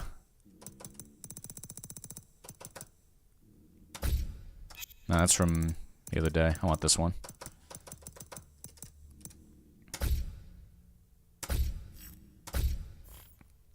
Also, I'll do my game reviews after this. How long have I been going? Yeah, I've been going for about 2 hours. Do the game reviews after this one. So, if you're watching Whiplashed, I'm not going to slow this down or anything. I'm just going to make note of how many times I'm jabbing and I'm poking in general. So I'm just going to count them. The amount of times that I am poking in the match. Round 1. Fight. That's a poke. That's a commit poke, but a high commit poke. There's 2 more pokes. That's a commit move. That was more poking. Poking right there to interrupt his string. More poking. And then we get the launch. Look at his health. Look at his health right now. Do you see his health with this poking? Watch his health. 1 low. Missed that. Jab. Look at the poke from down forward 1-2 with King. And that's like a counter hit or something. Look at the damage of that. If you land 2 of those, that's a small combo. Do you understand this? I think you're completely ignoring one of King's biggest strengths in that... Look at this poking.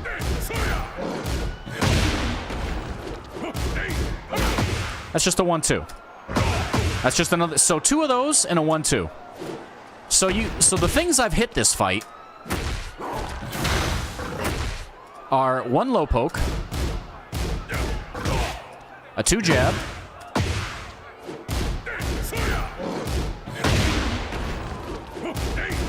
low poke. So right now the counter is at a 2 jab, a down forward 4, and a down forward 1-2.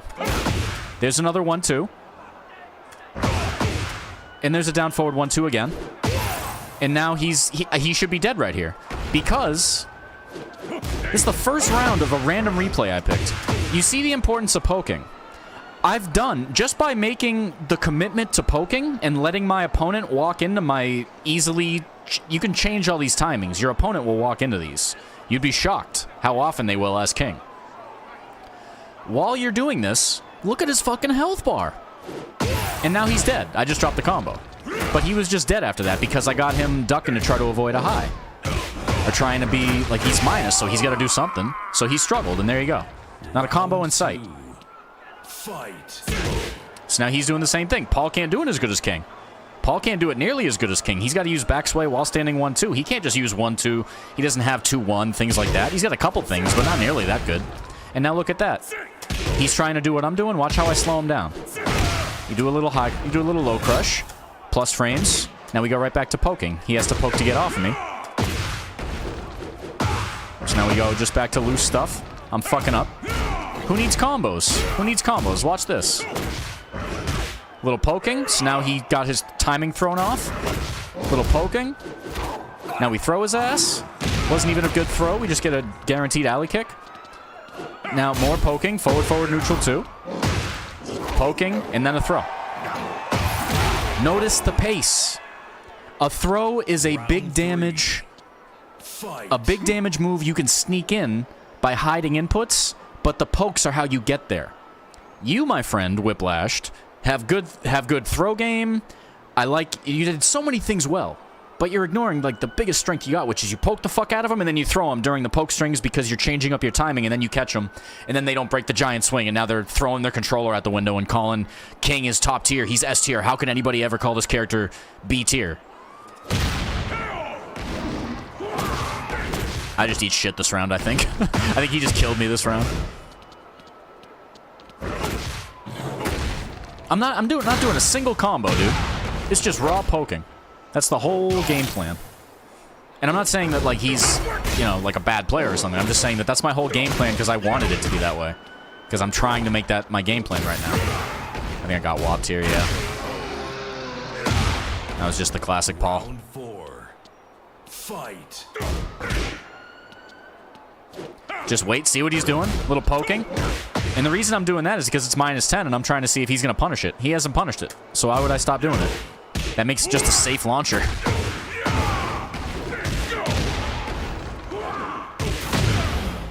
That's an engager. What do I go for? Just a throw. Simple-ass combo. 3 hits. And now what do we do? Oh, same thing, yeah. Just safe launcher. It's the pacing. You use the poking to set up all the other shit. Doing the other shit from the start of the fight does work, but this is more consistent because you can see what your opponent is doing and reacting with the pokes. That's where Tekken is played. If all you care about is pop heat, heat burst, if you're popping heat as a defensive tactic, you're not thinking like it's a fighting game. You're thinking like it's a, you know, dive kick or something, or strive or something. I don't know how strive is played. That's ignorant of me to say. But let me go back to one of our replays, and let's see how many times you poke. This is the same matchup, but flipped. It's me playing the Paul this time. Let me see one of them that you actually beat me, actually. I think that one you beat me. I bet if we go to the one you beat me, you'll see it. Hold on. Yeah. If we go to the one you beat me, I guarantee we're going to see a bunch of pokes. I guarantee we're going to see a bunch of pokes and a bunch of, like, spacing properly, or I'll just walk into everything. We'll see. It might be the latter. I'll see. Technically, Paul is my best character, but I haven't played him in 3 months. I'm playing everybody but Paul. My Paul is basic as fuck now. Round 1. Fight. So this is the round he beat my ass. Okay, walk up and throw. That's fine. There's a poke. Forward 3. Low commit, high return move. He was looking for a counter hit. I got him with my high crush quarter circle forward 1. Now we're at the wall. Plus frames, poke action. He walks forward, little armor. Gets hit again. It's the one round I won, isn't it? Yeah, okay, so that's the one round I won. Round 2. Fight. Yeah, see, so here, the whole start of this round, right here, a down 4, a down forward 2, just fishing, because down forward 2 is great in this matchup because if you're doing jabs, that's why I'm doing so much down forward 2, is to try to catch a jab. Down forward 2 from King will defeat that, because it's so fast, good, and counter hit. You hit me with it a ton of times. I was looking for it there, didn't do it. There were so many like this in the first 3 seconds of the fight. Could have stuck in 3 or 4 down forward 2s. But that's fine. He's gonna kick my ass this round. Let's see how it happens. So we're at the wall. There's a poke. There's another poke. There's a parry. There's some blocking. There's another poke with the jab. Another poke. Counter hit fishing. He eats the demo man. Poke down forward 2. Now you pop heat. You're low health. You're popping heat in a situation that's do or die. Now we're looking for the counter hit. Little mashy, but acceptable. Breaks the throw. Just kind of struggling here, but catches me with the heat burst. Or heat smash. I do a stupid linear move. He steps it. Shining Wizard, great choice. And then just chops me. So Big Tekken saved him, but what got him there? Doing all those pokes to keep his... He did all those pokes to slow me down so you could hit the big moves. This is the important thing. That's a high committal move. I should have punished you for that big time. Poke. Mainly a poke, forward 4. It's like a high commit poke, but it's a poke. It's no longer your turn, but it's good. There's pokes. There's a running plus frame move. And there's a heat smash. Good choice. All right, now he's got me low in rage at the wall. Forward 4. Great choice. Patience. And then a good big-ass solid low poke. Just high commit. Make me block it. Great choice. Fight. So now I'm trying to do some stuff. Look at that. He started with a poke. Hey, notice this. Notice this to start the fight. I hit it down forward 4. I'm -2. Because he does a jab, even though I sidestep it, and even though I'm doing exactly what I should be doing here, using a situation where I'm only -1 or 2 to sidestep and keep my offense going, because he did the 2-1, or he did the 2, he could have done 2-1 here and clipped me with the 1. But look at that. You're safe after you do the poke. Oh, look at that. Now you didn't just eat heat engager to start the fight. To start the round. Look at that. Poke. 2-1. Down forward 2. Make me slow down. Down forward 2 again. Make me slow down. Now I'm paying attention. Now I'm watching what he's doing. It's 8 seconds into the fight, and I'm slowed, and I'm paying attention, and now you are dictating the pace even though you're on the back end. Now you're blocking. Now you got your heat smash to pop me. Now I'm half health, and what happened? We poked, and we disengaged, and we let the opponent beat himself.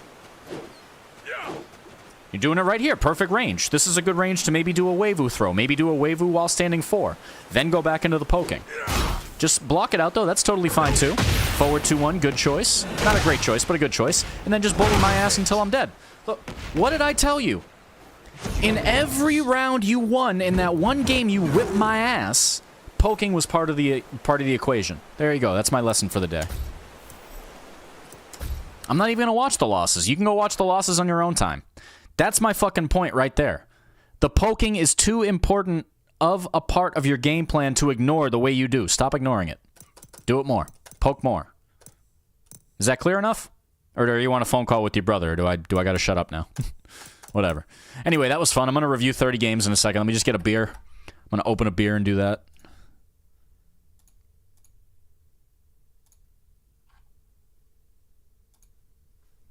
The song ended right at the end too. No, I'll put that on YouTube. That'll be a good video. Hold on. Just gotta write down and make note to do that later.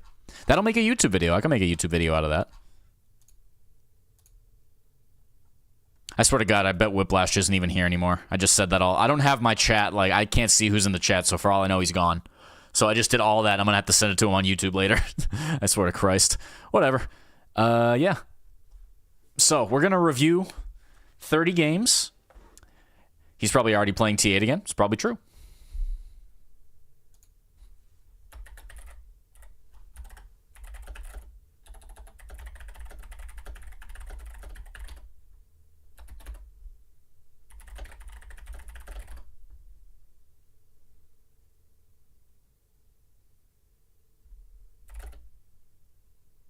Okay, no, he was listening. Okay, he's in there.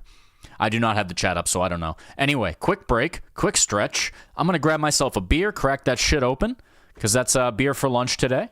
And then we're going to play a little bit of, we're not going to play, but I'm going to give you, motherfuckers, 30 games, 30, that have all come out in the last couple years, that are some of the best games on the Steam library currently, and will give you the most bang for your buck in 2025. So these are 30 games that made 2024 worth living. That's what I'm going to call it. And they're all under 30 bucks.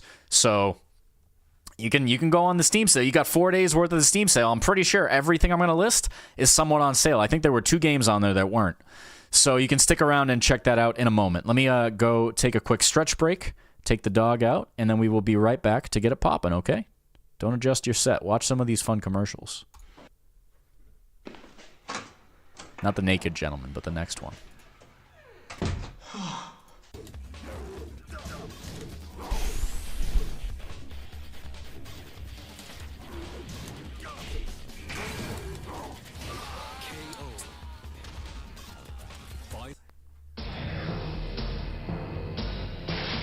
Hi, Game Boy。アメリカで人気抜群のアクションソフトメトロイド2を紹介しよう。あのメトロイドがぐーんとパワーアップしてアイテム充実、敵キャラだって最高にエキサイティング。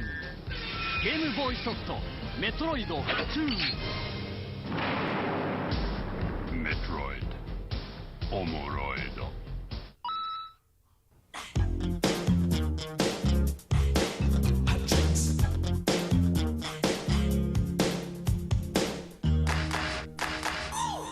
coffee, decaf, hot tea, and hot chocolate. Those are the hot drinks that you serve, so get set. Hot cups come in two sizes, small and large to fill as the need arises. Coffee's holding time is 30 minutes, that's so long. It can stay there before it starts to taste too strong. Hot, hot, careful when you pour it. Hold it steady upon the counter, let it sit. Pour it in until the coffee reaches the line. Pop a top on it, gets a lid every time. Wendy's coffee tastes so fine. Hot drinks really get you going. Warms you up when you feel you're slowing. Wendy's, we always serve it right away. Have a smile and have a nice day. Next is the caffeine brew, it's just like coffee. Use the orange pot, it makes it easier to see. But if you're using the packets in your store, put it in a small cup and furthermore, add hot water up to the line and stir it in. Put a lid on and serve it on a tray again. Get a small cup when you're ready for hot tea. Fill with hot water, it's easy as can be. Put the lid on and set the tea bag on the top. If they want lemon, it's very nice. Don't think twice, give the guests a juicy slice. Hot drinks really get you going. Warms you up when you feel you're slowing. Wendy's, we always serve it right away. And a smile and have a nice day. Grab a small cup when you're making hot cocoa. Pour the packet and then you add your H2O. Use a clean spoon and stir it till it's all mixed up. Toss the spoon out and put the lid on the cup. Things are really looking up. Hot drinks really get you going. Warms you up when you feel you're slowing. Wendy's, we always serve it right away. And a smile and have a nice day. Nice day.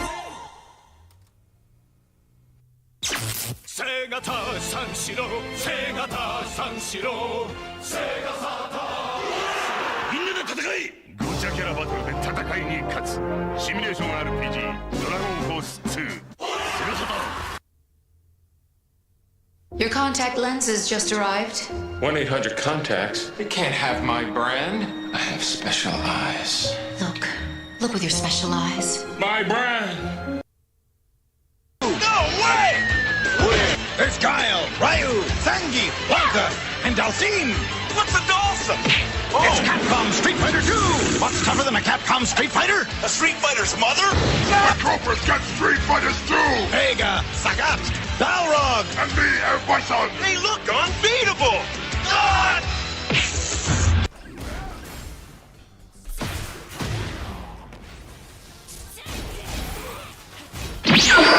NANI? What?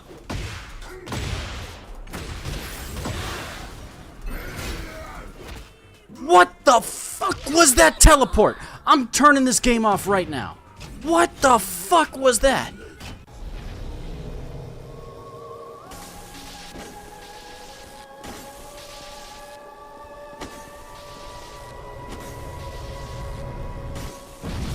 Oh, almost got him. Damn, I could have had it. Actually, this is the perfect time for a fucking firebomb, you hoe! The fade away! Oh!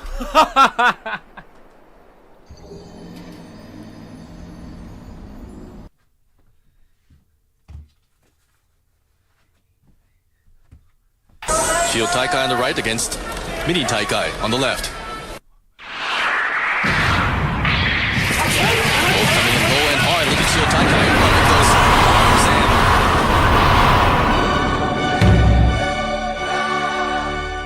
arms and dumping. All right, we're back. We're back. All right. I was actually going to. I should probably list it on On the Discord. Yeah, I'll tell people on the Discord while I'm getting ready. But first things first, let's crack open the beverage. Hey, shout-outs to anybody who's still lurking or anybody who came by. Whiplash, Flugy, appreciate you guys. Appreciate you guys. Hope you're having a good Saturday. I'm about to be having an even better Saturday. Let me just join. Yeah, there you go. That is, yeah. Pop it. Yeah, there you go. The boom sauce. There's a couple of beer. I think my favorite beer emoji that we have is Pavo. Capital P-A-V-O. Can anybody hit me with one of those real quick? I think that's my favorite. Pavo. Does he come up? Let me see if he's there. Let me see if I can find it. He's gone! No, I've got to fix it later. Well, all right. We do have... Oh, no, that's the one I'm thinking of. Billy Beer. Is it here? Yes. Yes. Yes. Yes. That's me right now after playing Tekken sets. Speaking of which. Oh, that's delicious. I don't know if you guys do any fasting, but one of the benefits to doing intermittent fasting, one of the best benefits, is if you're like me and you like a double IPA now and then, and you're fasting, double IPA is going to hit you like you just drank 4 fingers of whiskey. That's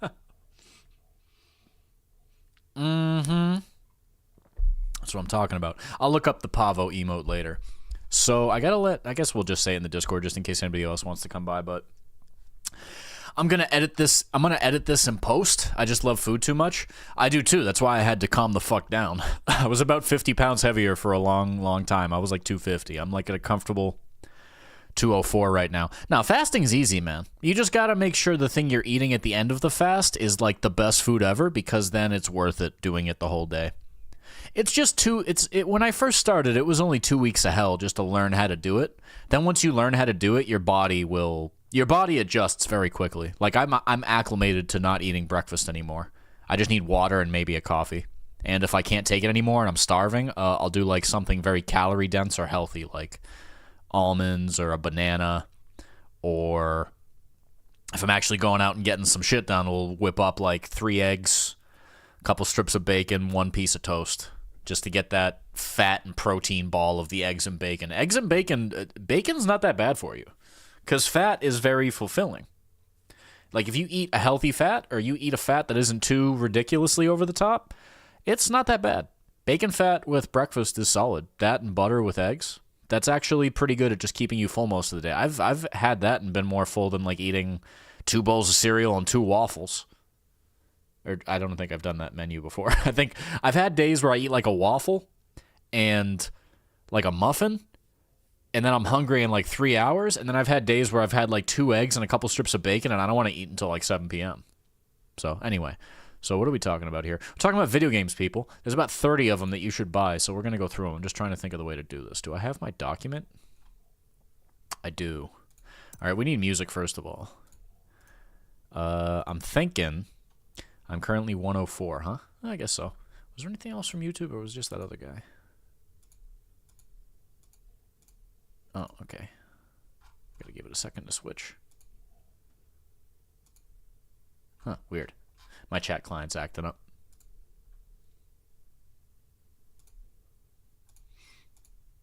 So I got my documents, and I have the... Yes, I got the list here.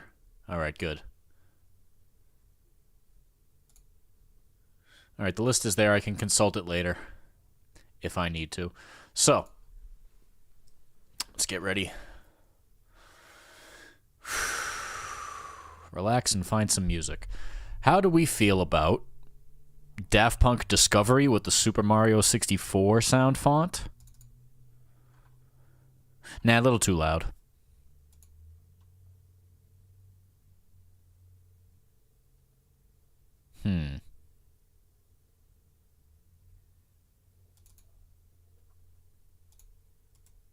That's Doom. That's a little too dire.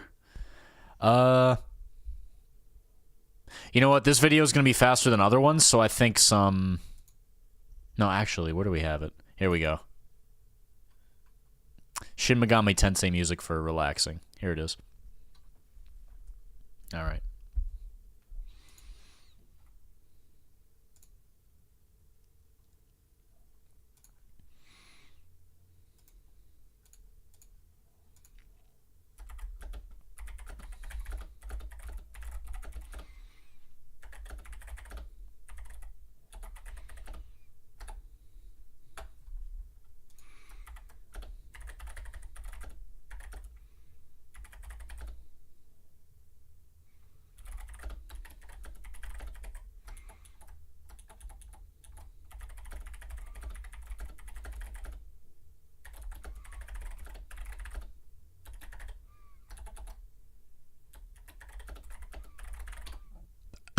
Excuse me.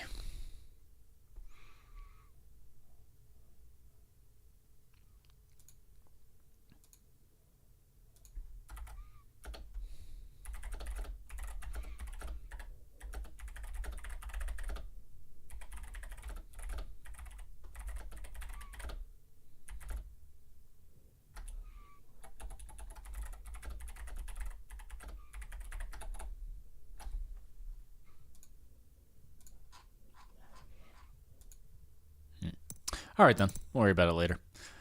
Okay, if anybody's lurking, let's see here. So I got the data. All right. Just want to make sure the music level isn't too loud. It won't be on the VOD after, so I guess I can just use that footage later. But that's fine. Yeah. You guys can hear me clearly then? Like the music isn't too loud? Let me know if so. But, just take a current second. We're going to go through the list. But this is 30 games, so let me think about it. Gotta YouTube it up just a little bit. You good? Okay, thank you. So, welcome to the end of November. Tomorrow is December 1st, and currently it is 2024. Things are a little rough with the economy. Things are a little rough politically. World's a little scary. World's a little shitty. But ain't nothing new for humanity. It's all right. We're going to live through it. The sun's going to come up tomorrow no matter what's going on with you. So I figure the thing I was doing the last couple years besides living with my IRL situation was playing a lot of games and flushing a lot of games. A lot of games just don't get me anymore, but that's okay. I've been playing games for like 20 years. So at this point, it's just my chosen art form that I love to follow the closest. And there's a lot of heat out there. You just got to wade through it a little bit. Video games are just like music right now. TV shows are mostly shitty, but there's a couple diamonds in the rough. Music, there's plenty of good music. You just got to find it. Video games, I feel like it's the same thing. There's plenty of good games out there. Indie games, classic games, modern reversions. So what I'm here to do today is, I guess we'll start with YouTube.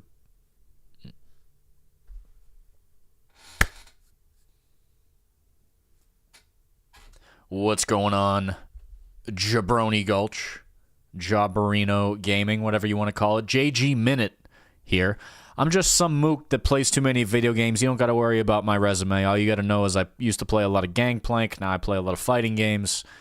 It's 2025 pretty soon, and I'm like restructuring the whole thing. I played way too many games in the past 4 years or so. I'm talking about, I have about 650 games in the Steam library, maybe like 100 in the console library, and it's just too many. It's just too goddamn many. So like most people, I want to go through the backlog. I've been doing so about 100 games a year for the last couple years. But the last 2 years, I was especially cutthroat about it. Try to get that backlog as small as I can before 2025. So here we are. It is currently November 30th, 2024. Steam sale's currently going on. But I think there's a lot of games that either went under the radar or need a little bit of a championing and need some word of mouth spreading. So I'm going to spread the word about a couple games. You probably know about some of these. There's a lot of games that you can get on sale right now that are really, really good. Baldur's Gate 3. You can get the latest Call of Duty is actually pretty good for a change. Black Ops. You could go with something bigger like obviously Elden Ring. There's a lot of games that I played recently that were very, very good and well worth your time.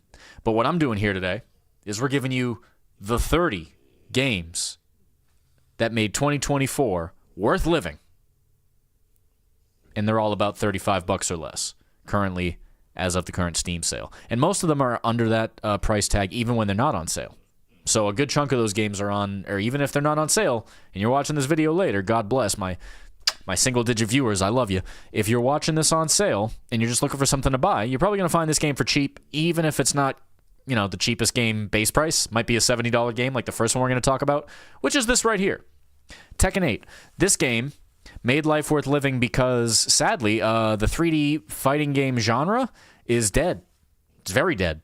Mortal Kombat had a couple of 3D fighting games back in the PS2 era. Nobody liked those. Those were gone. Well, some people liked them. Ketchup and Mustard probably liked them.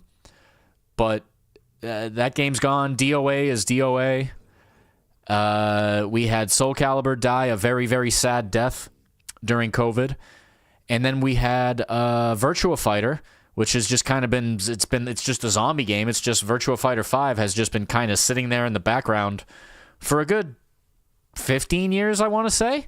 And now we finally got word that Virtua Fighter 6 is in development and Virtua Fighter 5 Revo, or whatever they're calling the latest edition of it. It's got to be the 20th edition. I don't even know. They're pulling a Street Fighter 2.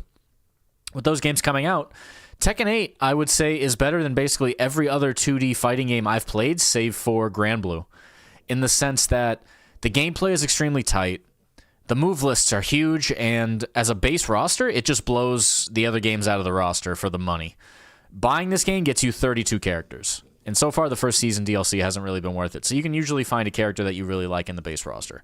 All you need is 1 or 2 characters that you enjoy playing to get a lot of fun out of this game. Because no matter what character you pick, even though some characters are a little more roulette style, like Kazuya, Eddie, Lydia, they're kind of stance mix, some characters kind of have canned mix-ups going on.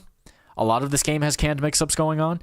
Even with all the negatives about this game, it is just such a joy to listen to the music, just mash some buttons.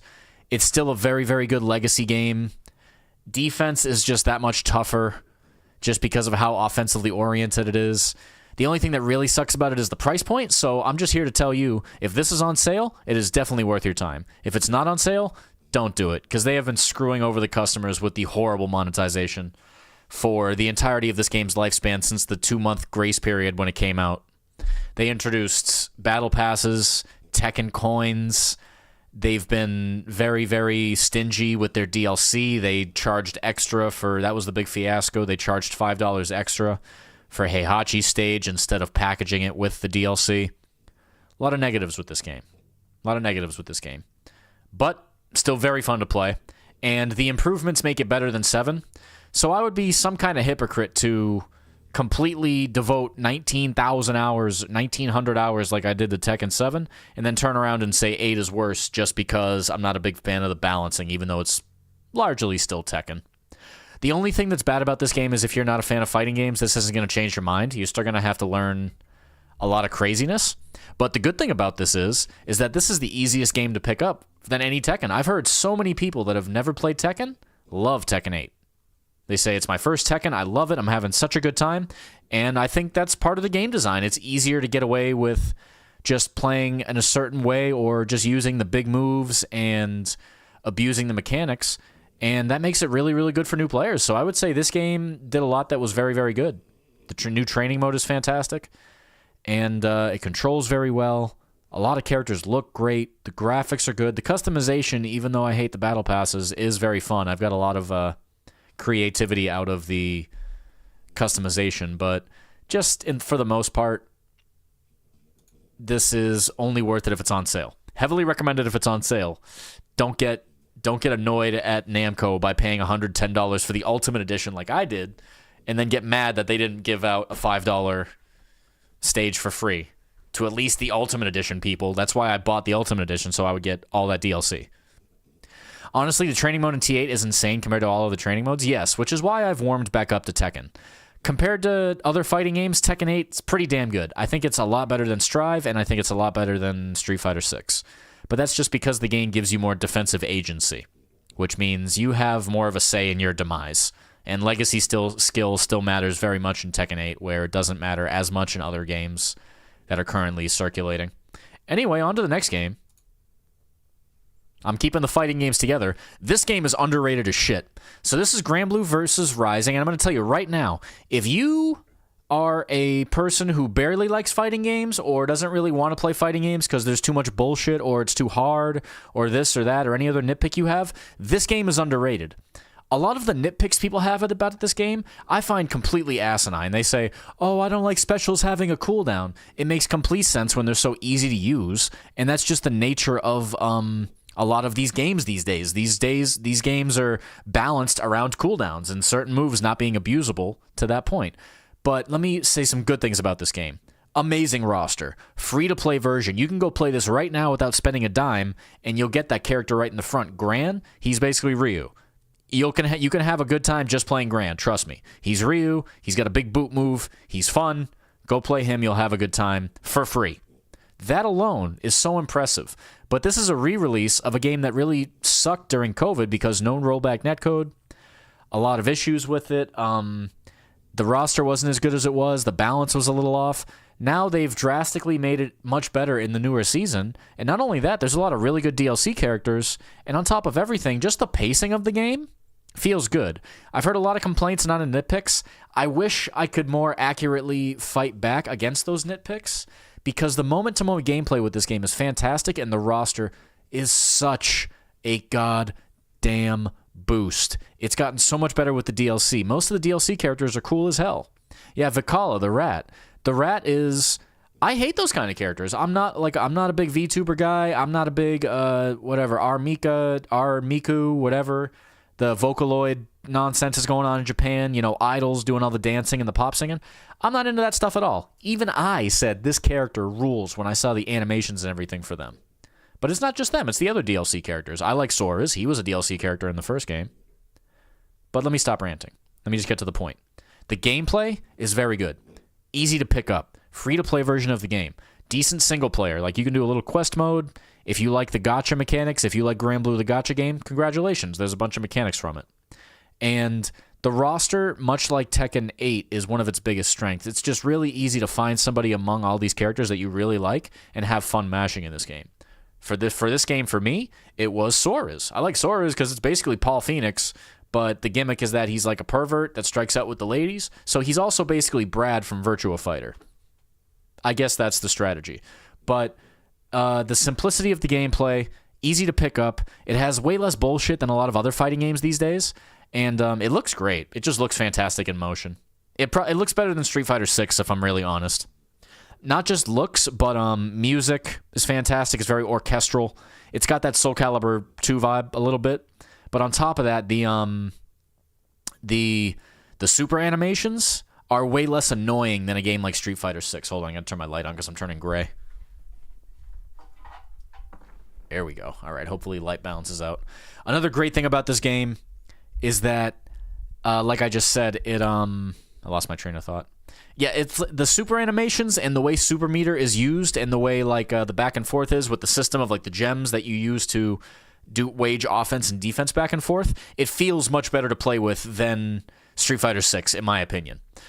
Defense feels like it's like you can do, I believe, advancing guard, like you can do perfect guard and things like that to give you better frame advantage, but I don't know enough about the game to champion it correctly. All I can tell you is that I'm an anime hater. Tried Unist, didn't like it that much. Tried Guilty Gear, like the old ones. The new one, Strive, I did not like at all. I tried Sam Show, love it, but it's just dead as door. It's just dead as shit. It's so dead. So many fighting games I've tried that I've just trashed them because they're just they're not worth your time. They're a little too annoying. This this game is the opposite. Oh, it's good beverage. This game impressed me with how good it rebounded from being a crappy game. So I got to give this game its props, and I will try to play it because I want to get good at Sora's because he's really fun. He shits damage just like Paul, and you play him very simply. He's very enjoyable. Next game. One of my favorite classics. It came out with a version on Steam for like $20. Keep an eye on this and get this for sale, and come and fight me. Come and fight me and see my Dao Long. Come and see my, what's his name?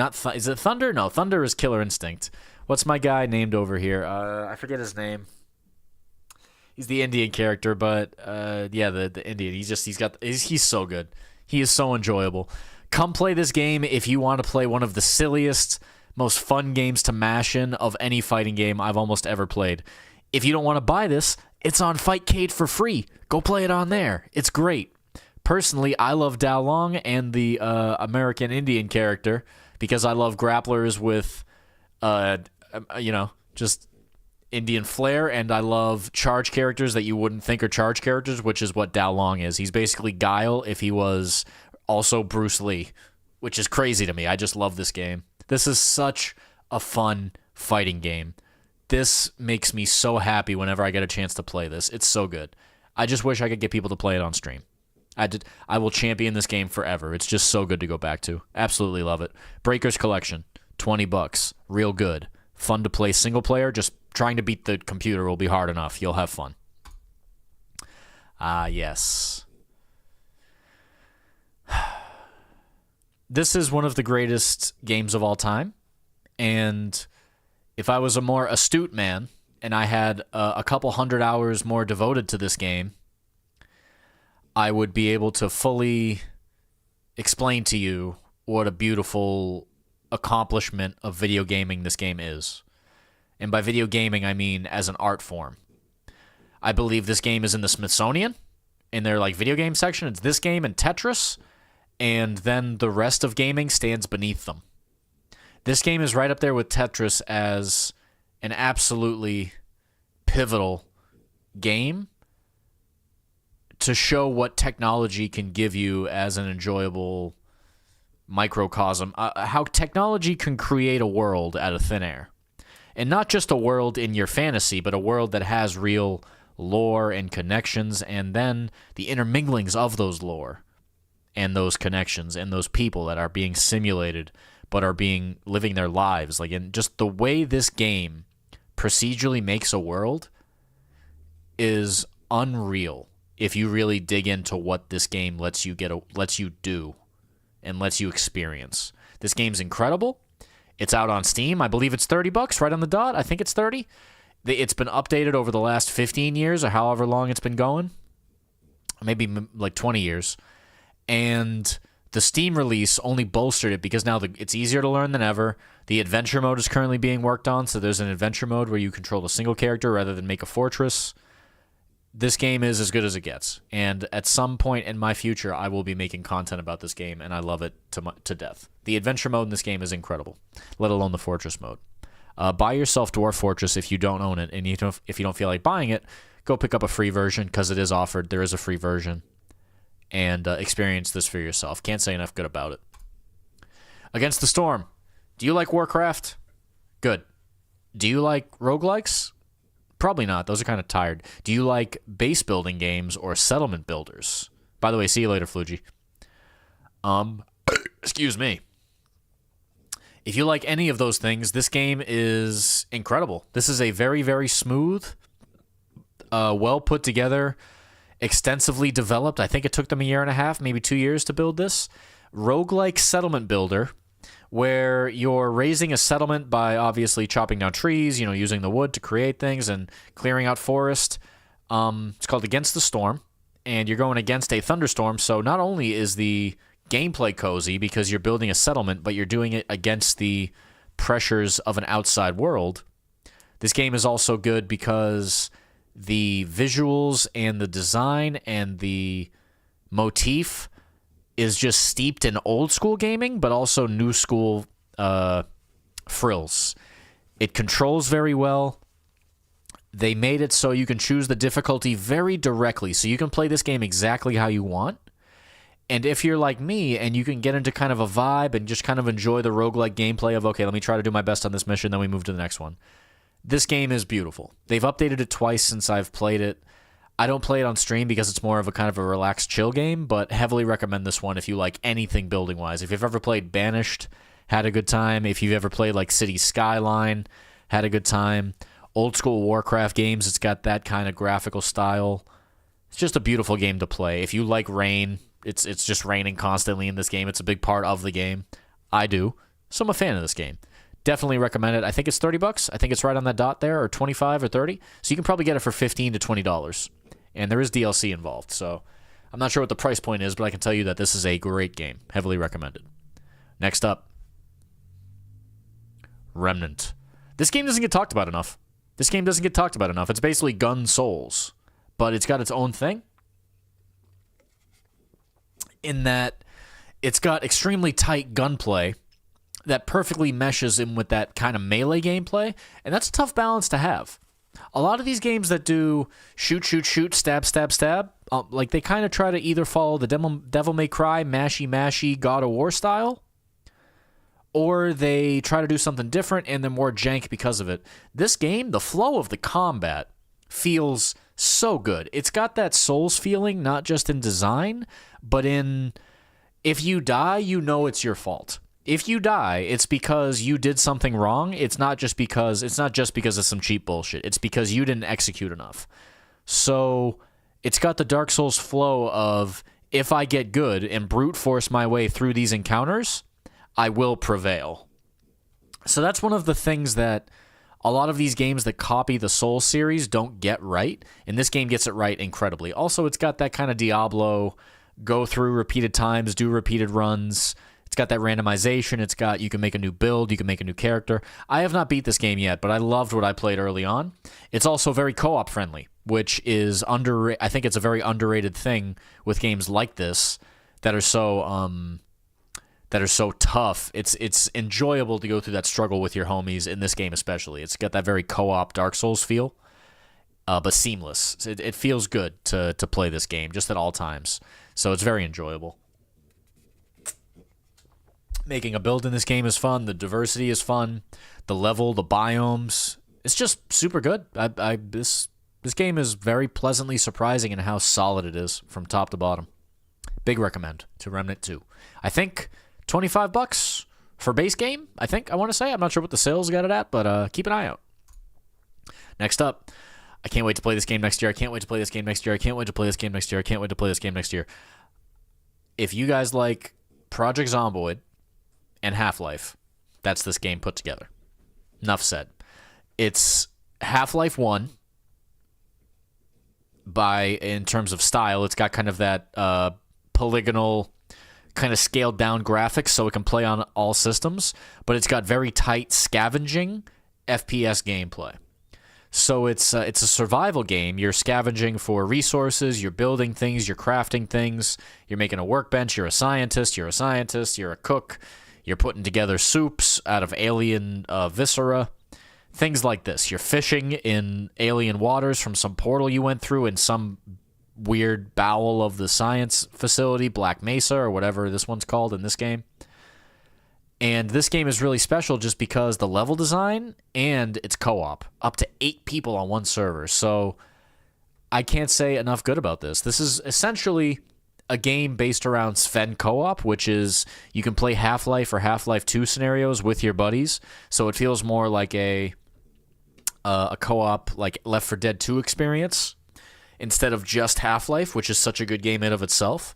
This game takes that to 11 and makes the crafting and the design and the mystery aspect of it fantastic. Just absolutely fantastic. Can't say enough good about this game. Also, it's only $20, so this game I'm really excited because I think it fully releases in 2025. I think they're like 60 to 70% done making this, but anything that's currently playable in the game is fan-fucking-tastic.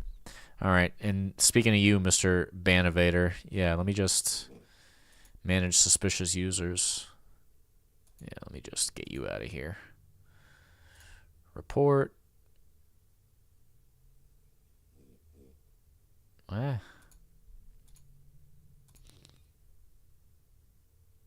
ban evasion moderating. Can I ban you already? What's going on over here? Yeah, there we go. All right, there it is. Fantastic.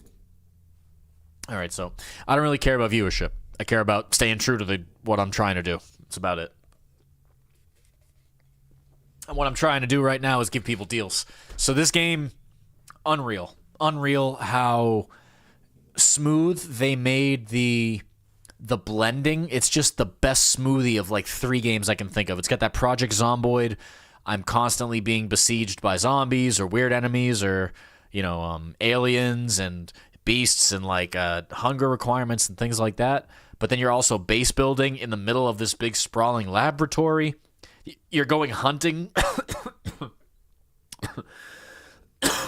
You're going hunting for computer parts just to get some circuit boards to like make something. The gameplay loop for scavenging has never been more fun than it is in this game for me. This game and Rust, I think, are standalone as scavenging being really enjoyable. Because in this game, you're scavenging in such a weird, strange, fun to explore setting. And in Rust, it's just the constant back and forth of the PvP nature of it. But Abiotic Factor is just wonderful. So heavily recommended this game. I think it's $20. Co-op, survival, Half-Life simulator with plenty of you can still play it single player. It's good co-op. Wonderful game. Heavily recommend. Coming out next year. I played it this year, but it's still early access, so it's not fully finished. Slay the Spire. What's up, Joey? How you doing? I haven't seen you around in a while. Cheers to you. Cheers to you. I was playing King earlier, but now we're reviewing 30 games for under $30 that made 2024 worth living. I was actually thinking of coming by your way just because I'm craving Chick-fil-A, if I'm honest with you. But I got Thanksgiving leftovers. I got to nosh those. Slay the Spire. This, in my journey to play a shitload of games and get rid of them and get my backlog as small as I could get it before 2025, I discovered the sad truth that a lot of my favorite roguelikes are just a little too slow to develop. Just a little too slow to, like, if I'm playing a roguelike, I want to get to know that my build is going to get ridiculous and I want to push it to the red quickly. I don't want to sit and train with FTL. I don't want to think about my ammo and look for new guns and enter the gungeon. I don't want to worry about having 2 decks in Grifflands. After I played all those friggin' roguelikes, I came to the very obvious but very true conclusion. Slay the Spire is as good as the genre gets for deck building and roguelike at the same time, which is really convenient for me because I'm trying to play less games in 2025, and the best game is getting a sequel next year. I'm a happy camper right now because 2 of the games on this list are fantastic deck builders that completely dominate the entire rest. Yeah, exactly. It has a mod community, but even just the vanilla game is so superior to every other roguelike. It is uncanny just how good this game is, not just because of the design of the runs after each runs, but the quickness of the gameplay, the snappiness. Once you understand the game, and once you get to explore the RNG and get to look at the map and plot your run and all that, this game does a better job of any other roguelike. Every other roguelike, even FTL, which I love, it has been my favorite for years. I've put hundreds of hours into it. For a long, long time, I considered it the best roguelike there ever was, until I started really playing it, and I said, you know what? Problem is twofold. 1, it's kind of slow developing, and 2, your build can get really stagnant, and you can just kind of go to a slow death. STS? Hell no. Hell no. You get so powerful by the second part of the map, you have hope for the third, and you can get killed just like that.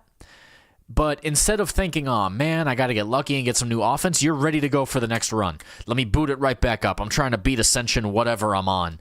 And then you got 4 characters. They all have their different Ascension levels. I could gush about Slay the Spire for hours. But all you need to know is it's cheap, it's amazing, it has I'm going to buy the physical version of this game. There is a physical version of this game that is apparently fantastic, and on top of everything, this game has a sequel planned next year. If you don't own this game, if you have not tried this game, get off your ass, sir. It's fantastic. STS has a good mod community. STS really rewards going for harder shit. I always just dive on the elites. If I can't do that, I'm not going to beat the big boss at the end. Exactly. Like I said, we could gush about it for multiple hours, but in 2024, with the mod community's help and the fact that this game is getting a direct sequel next year, play Slay the Spire. I have started playing the Slay the Spire. This game replaced so many other games for me. I stopped playing FTL. I stopped playing Marvel Snap. I started playing Slay the Spire, and I'm much happier in my gaming life because of it. It's also on mobile, but it's the same exact game. This game takes a curly shit on 99% of the mobile video game market. This game and Balatro, which we will talk about later. Let's get to the next game. Dead Cells. This is just wonderful, and once they put the Castlevania DLC out, this is similar to Slay the Spire in just that it's better than a lot of other games because it knows what it wants to do and it does it extremely well. But I give this game a special place in my heart because the developers did such a good job of always getting better content released. I can turn my mic down a couple? Okay, cool. I was messing with the gain earlier. I think I should be a little better now. And I'm talking right into the mic, so apologies. Dead Cells is right up there, probably top 5 roguelike currently out. And we're talking the entire genre. That's a big list. Top 5 for roguelikes probably goes something like, I was just peeking a little. Yeah, it's part of the process, but thank you for the warning. Dead Cells is just, it's like Slay the Spire. It's just a little bit better than everything else. Hades goes crazy. I would say yes, but I think Dead Cells does better. because Hades is a little tiresome. Because the story aspect of Hades and the meta progression of Hades is less chill than Dead Cells. I think Hades is a better play it through a few times, get the real ending, and then finish it. I haven't even got there yet. I'm going to. But maybe I'll think differently, but I think Dead Cells is very slightly ahead of Hades for a few reasons. What's up, by the way, Fal Pacino? Gotta try Dead Cells. The art style is somewhat bothersome to me. I don't know what bothersome. Hades is great to binge for a weekend and crank out the final ending. Probably. I'm going to do that very soon. But we're talking about Dead Cells. The thing that puts Dead Cells above all these other games is that Dead Cells put so much more into the game as it went. Hades is Hades, and now they're making a sequel. Dead Cells put out 4 or 5 massive DLCs. They basically tripled the size of the game over the last 6 years, which is insanely impressive. And now they have Castlevania, which was a huge inspiration for the game, as part of the game, and they're making a sequel called Windblown, which I've played, and it feels even better than this game, and it's co-op. So, wonderful. Nothing much there, Fal Pacino. I'm going to go to the gym pretty soon, but I played Tekken earlier, and I'm committing to streaming in 2025, but this is the final of my 3 review videos. We're giving you 30 games.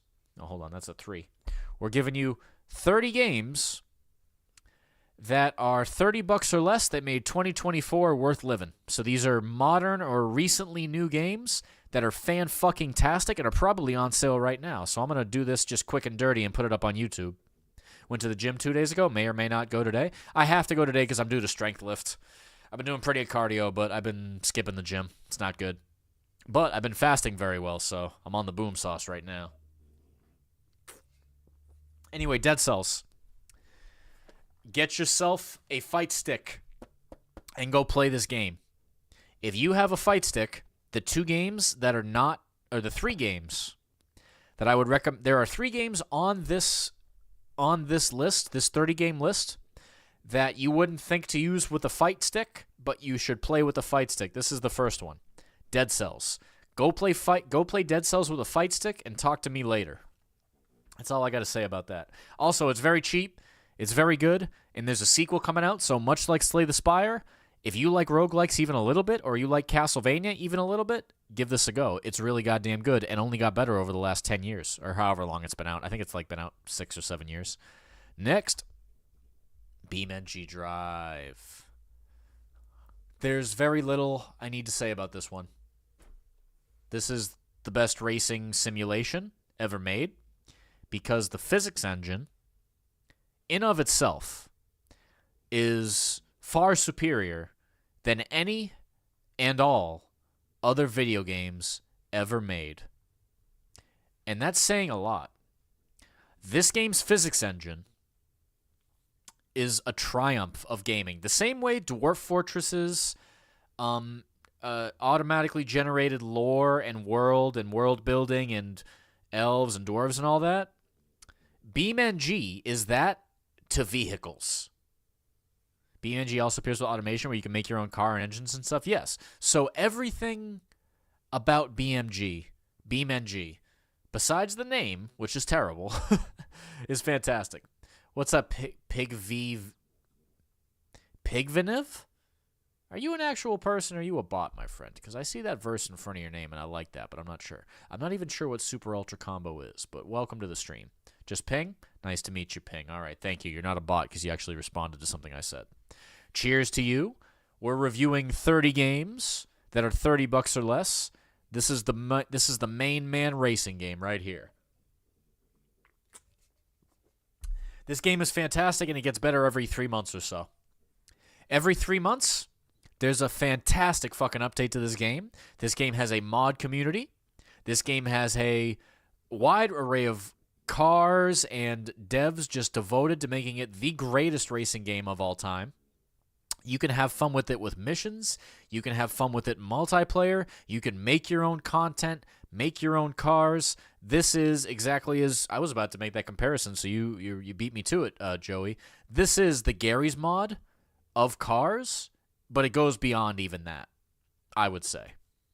If you like cars even a little bit, this is the game you're going to want to get. I have started to use this game for rally racing because there's wonderful, the latest update, I believe, drastically helped both drifting and rally racing. So I adore this game with all my heart, and I'm so happy I bought it. And I think it's only $25, y'all. It might be $20 or $35, and on sale, you can get this for $20. You will never need another racing game if you were a mod kind of person. It is so good. It is so good. And we'll have another racing game on here that you guys should try. But if you're tired of a lot of games being bullshit or racing games kind of being whatever, just get this and you'll never have to worry about it again. Only one issue is, and they're trying to fix this, but the only issue is with the multiplayer mod to get into a race with your friends, it takes people with powerful computers, or you just got to be okay with a jank internet component, because the multiplayer component of this game is a mod side component. The game itself is just single player. So that's the one downside. However, there are very many, very, very, very, very many developers that are working on this game that are trying to make that better. There is currently a mod called Simple NG, which has a bunch of cars that don't model the insides like a Hot Wheels car. They don't model the insides, and they don't model the guts of the car, like the mechanical aspect, and they make the car indestructible. That way it uses less processing power, so it's easier to have 12 cars get together and just do a race rather than have to simulate every exhaust and every, whatever. Let me skip that song just because it's a little too dreary. Next up, number 11. I am proud to present this game to you. If you have not seen this game, you might have missed this game, and that's okay because the advertising budget wasn't that big. Do you like Titanfall? Do you like Tony Hawk Pro Skater? Do you like Doom Eternal or 2016?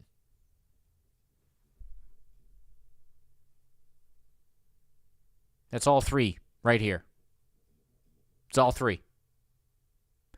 Hoverboarding, excellent gunplay, minimalistic, no bullshit gameplay, tons and tons of guns, upgrades for those guns, and pretty soon, mod content, and on top of everything, some of the most fun boss fights I've ever played in a single-player shooter.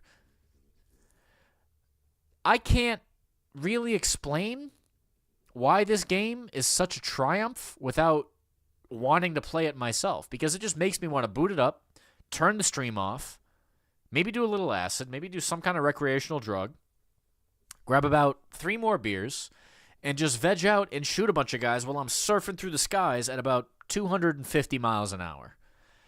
The art for this game tells the story. You're jumping through the map, you're shooting crazy, it's a whole bunch of Doom-style FPS arenas, so it's just you, your guns, and a whole bunch of guys to kill. But then on top of everything, the beautiful thing this game does is it brings the gameplay from Titanfall 2, when you use the grappling hook and get momentum and surf off the walls and go flying off into the distance, and all that speed grinding ultra kill style gameplay, it throws in that for free. And then on top of everything, it throws in co-op up to 4-player, and for good measure, slow motion. This is... I had no idea this game existed. I did not play the predecessor to this game, Shattered Steel, until I bought this game. Now then I tried Shattered Steel. It's very good. Similarly as good to this. But this game is the kind of game that makes me think gamers still have... You just got to find it, but gamers still have the right idea. Some developers know what the fuck they're doing. And the gentleman in the team that made this game, or anybody who's responsible for this game, you get a big fat thumbs up from me, and you get a little bit of a golf clap for good measure. I just want to make sure I don't spill my beer. Give it up. Give it up for the EPN devs. Anyway. No, but this game is fantastic. If you like shooters, if you like Titanfall even a little bit, it just gives you all the tools right at the start, and they're incredible to use. Oh, shit. Yeah, I was nutting. The nutting sound is the only thing that's proper here.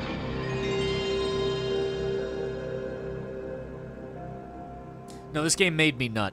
Especially the, I'm gonna wind up speedrunning this game. When I really think about it, this is the game, because you can get a speedrun of this game down to 17 minutes, which is perfect. That's a great warm-up game. Wonderful game. Anyway, Echo Point Nova, I believe $25, 25 or 30, right around that price point, so it's right where we want to be. And it's got great co-op, it's very replayable, and it's like Breath of the Wild meets Doom meets Titanfall 2. Titanfall 2 movement, Doom just gunplay, it's just arenas, and you shoot guys with guns, whatever gun you want.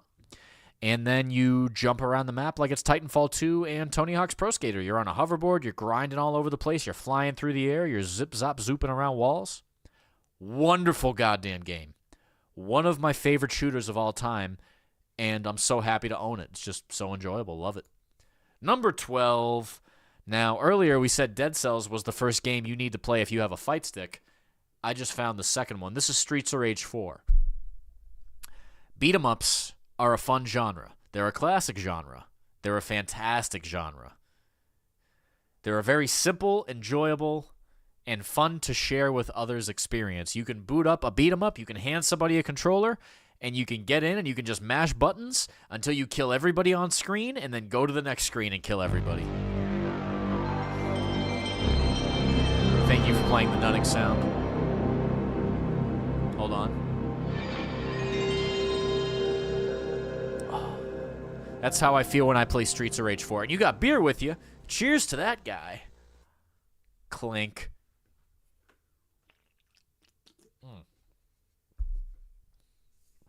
Brother, I have to tell you, Streets of Rage 4 only got better this year. They put out extra DLC, balance adjustment, Mania Plus mode, replayability out the ass. You can replay this game with Streets of Rage 2 characters, for God's sakes. It's got the classic characters in pixel form. It's got new characters. You can play the boss characters. There's a bunch of levels. There's a training mode. There's a versus mode.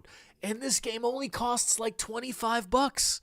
This is, I could make the case, the greatest beat-em-up of all time. It is. And it's out now. And it's cheap. And it's amazing.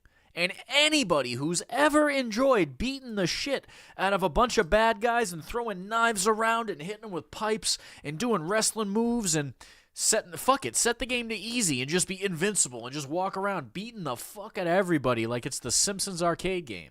If you have ever enjoyed a beat 'em up in your life, you go and get this game now. You got to get this game now. It's very good.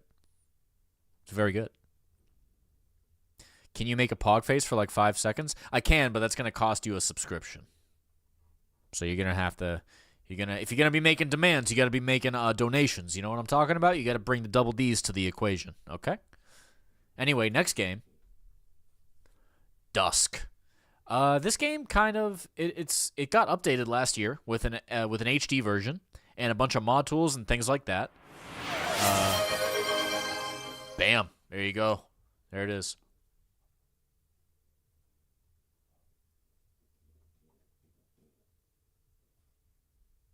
Okay, Pogface. That was about 5 seconds. Is that fair, sir? Thank you for the sub. I appreciate it. He gifted it to Strangle. Good shit. Cheers. Check IRL chat. Great. I can't wait. That'll be fun. Let me finish streaming first, dude. I've been not streaming and streaming shitty for like years now. I'm actually getting on a roll and we're going to get made fun of. That's how it works. Anywho, Dusk. This was one of the first in very many of a boomer shooter renaissance that happened over the last 5 years or so. So, boomer shooters are exactly what they sound like. They're very Doom-coded. They're very old-school, single-player, multi-act campaign. We're talking Blood. We're talking Duke Nukem. We're talking Doom 2, Doom 64. We're talking Hexen. There's another game called Medieval that is close to as good as this. This is as good as it gets when it comes to boomer shooters. Every level is so enjoyable. The weaponry is incredible. The music is stunning. This was the game that made me fall in love with Andrew Hulshult. Even though he made that incredible Doom remake, it is so nice to see him be the person who's in charge of the soundtrack with this one because it went so hard in all of the best ways. It was gloomy when it needed to be gloomy. It was over the top when it needed to be over the top. So everything about this game is FPS perfection. It's grimy. It's low poly, but the style is very, very well done. It's got incredible mod tools now and multiplayer, and just I wish more people played the multiplayer, if honest. I need to start playing the multiplayer. It's very good. I need to invite some people and start doing that with them.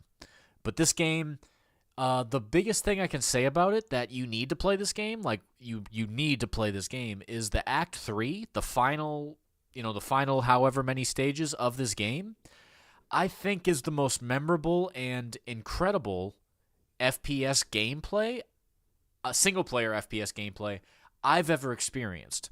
This game, to me, and this is the biggest praise I can give. This is the biggest praise I can give to an FPS. This game is one of the very, very few that completely fixed the big problem with a lot of these godlike FPS games, like even Doom 2016 and Doom Eternal and any of the old Dooms. This game's final act blows those games out of the water because they do something that is so hard to do in a game that is like this, where it basically just gives you certain guns. It tells you, here's this new enemy, here's this, here's that. At the end of this game, in the third act, the things those stages in the third act do to turn the gameplay on its head and change the gameplay will make you sit there and just go, holy shit. I can think of 4 different stages in particular that just push FPS gameplay to the red to the point where it completely usurped all of my old favorite classics. There are very few single-player FPS games that can even come close to the campaign of this game. It's perfect. It pushes the boundaries of the genre, and it just feels so good to play. The smoothest controls of any shooter game you're ever going to play. Any FPS ever. You're doing backflips, flipping your gun in the air, killing people. It's crazy. It's absolutely crazy. Anyway, Dusk, cheap as hell. I think you can get this for $10. I'm pretty sure if you look for a deal, you can get this for $5 or $10. And it's incredible. I got to go back to learn how to speedrun it. Next up, here is the third game where I recommend you go and get yourself your Fight Stick and you try to play this on Fight Stick. It's this Tetris Effect Connected. Do you guys like Tetris? Of course you like Tetris. That's a rhetorical question. You know what's great about Tetris that a lot of people won't tell you? All the new side games in the past 2 years. This is the main one. This is the good one. They also had like Tetris Effect Museum or some kind of Tetris Museum version that came out that's got like a new old version of the game and some documentary footage in it. Whatever. Go watch the Tetris movie and then go play Tetris Effect Connected. The music's incredible. The co-op is incredible. There's co-op modes in this that are fun. The campaign is incredible. You can play through it in one shot if you want to. I'm trying to learn how to do that. I keep going back to the music, but that's all I can talk about. It's so beautiful. It's such a beautiful game. And if you guys have VR, if any of you sons of bitches actually have a VR headset or any VR capabilities whatsoever, I am excited to get when I get a VR helmet, it's going to be for 2 reasons. It's going to be for racing games and this game. And also pornography, but we don't talk about that. Who said that? Who said that? Anyway, I love me some VR chat, guys. You have no idea. Tetris Effect Connected. Probably the best Tetris, just fun to hang around with gameplay I can think of. The music goes to the beat. Such an enjoyable time. I'll play some of it on stream sometime soon when I'm looking to play with the homies. And I think this is about $25, 25 or 20. I know if you look for sale, you can definitely get this for $20. It's worth every penny. The single-player campaign alone is perfect for like a weekend of just trying to get through the Constellation or Story mode and then play a couple of the chill multiplayer modes. Very enjoyable game. Love it. Next up, Rust. This is the game I want to play the most, but I wanted to clear a lot of other shooters out because I thought this game was a little silly. I have a love-hate relationship with this game.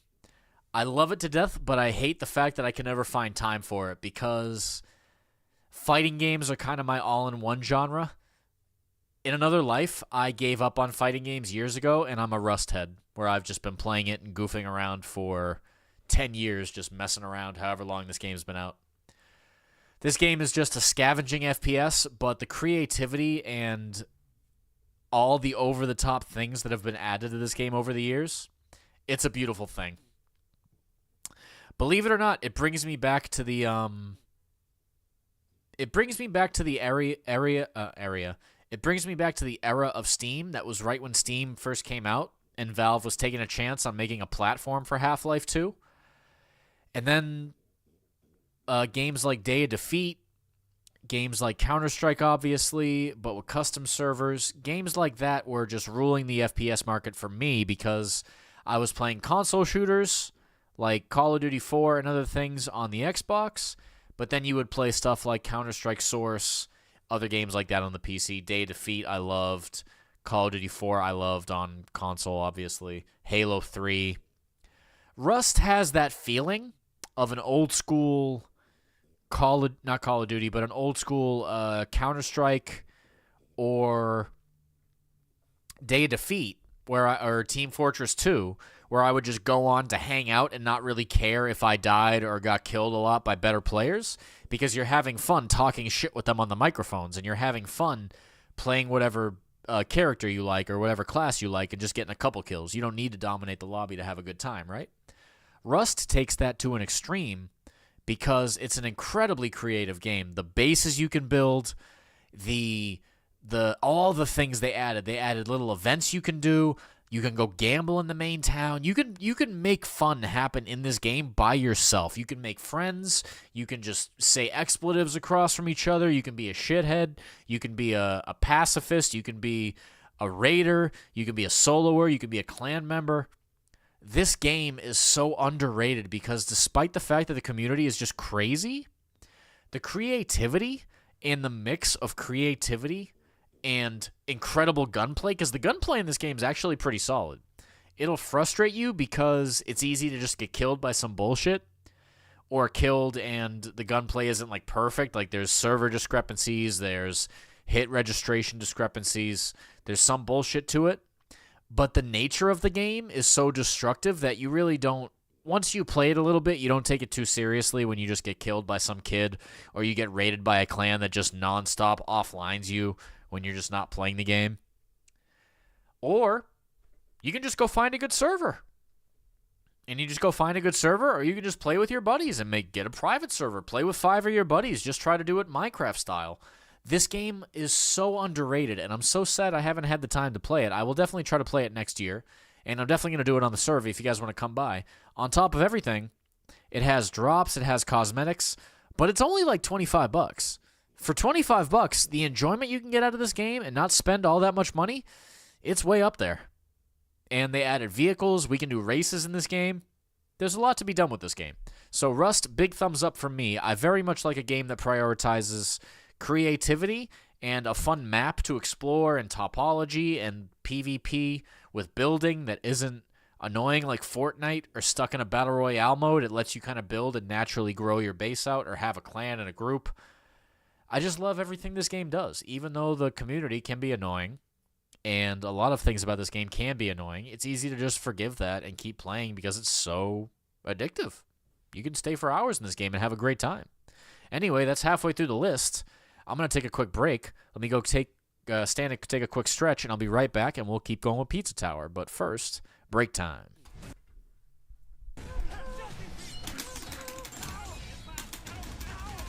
Got him.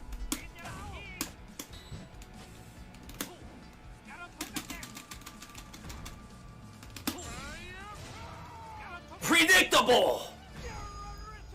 What are you waking up with Super for, bud? What are you doing that for, huh? Skullomania is very strong, da? That was tight. Oh, the hard reads? The hard reads? I'm in. I love this game, dude. He's got a lever in every port and a gun in every tentacle. This one doesn't have time for your solid waste excretions. Enkindle this. Last of the Jellyfish Steams available for extranet purchase this fall from Elium Entertainment.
careful.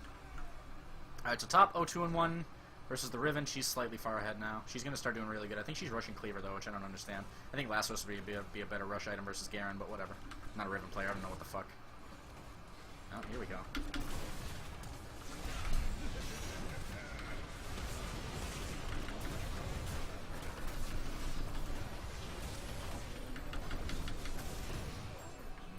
Okay, can we 1v1 this? Maybe.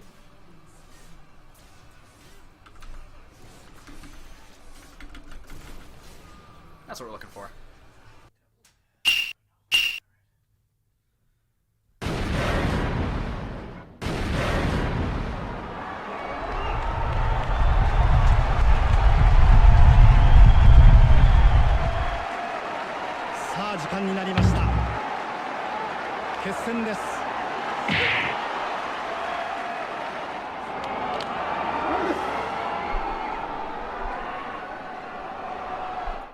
Sorry to cut off the amazing, oh, sorry, I gotta be chatting here.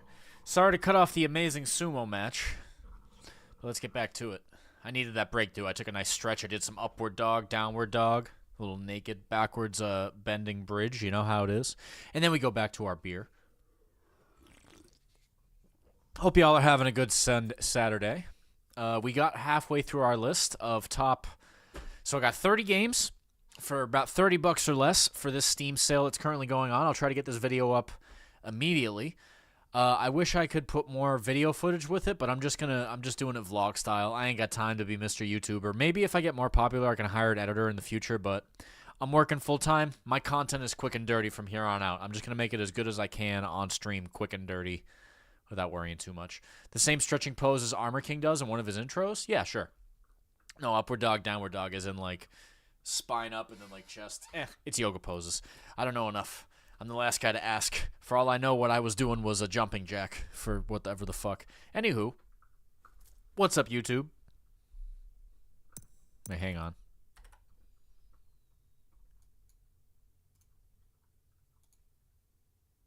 Let's try some new music. I'm feeling a little bit like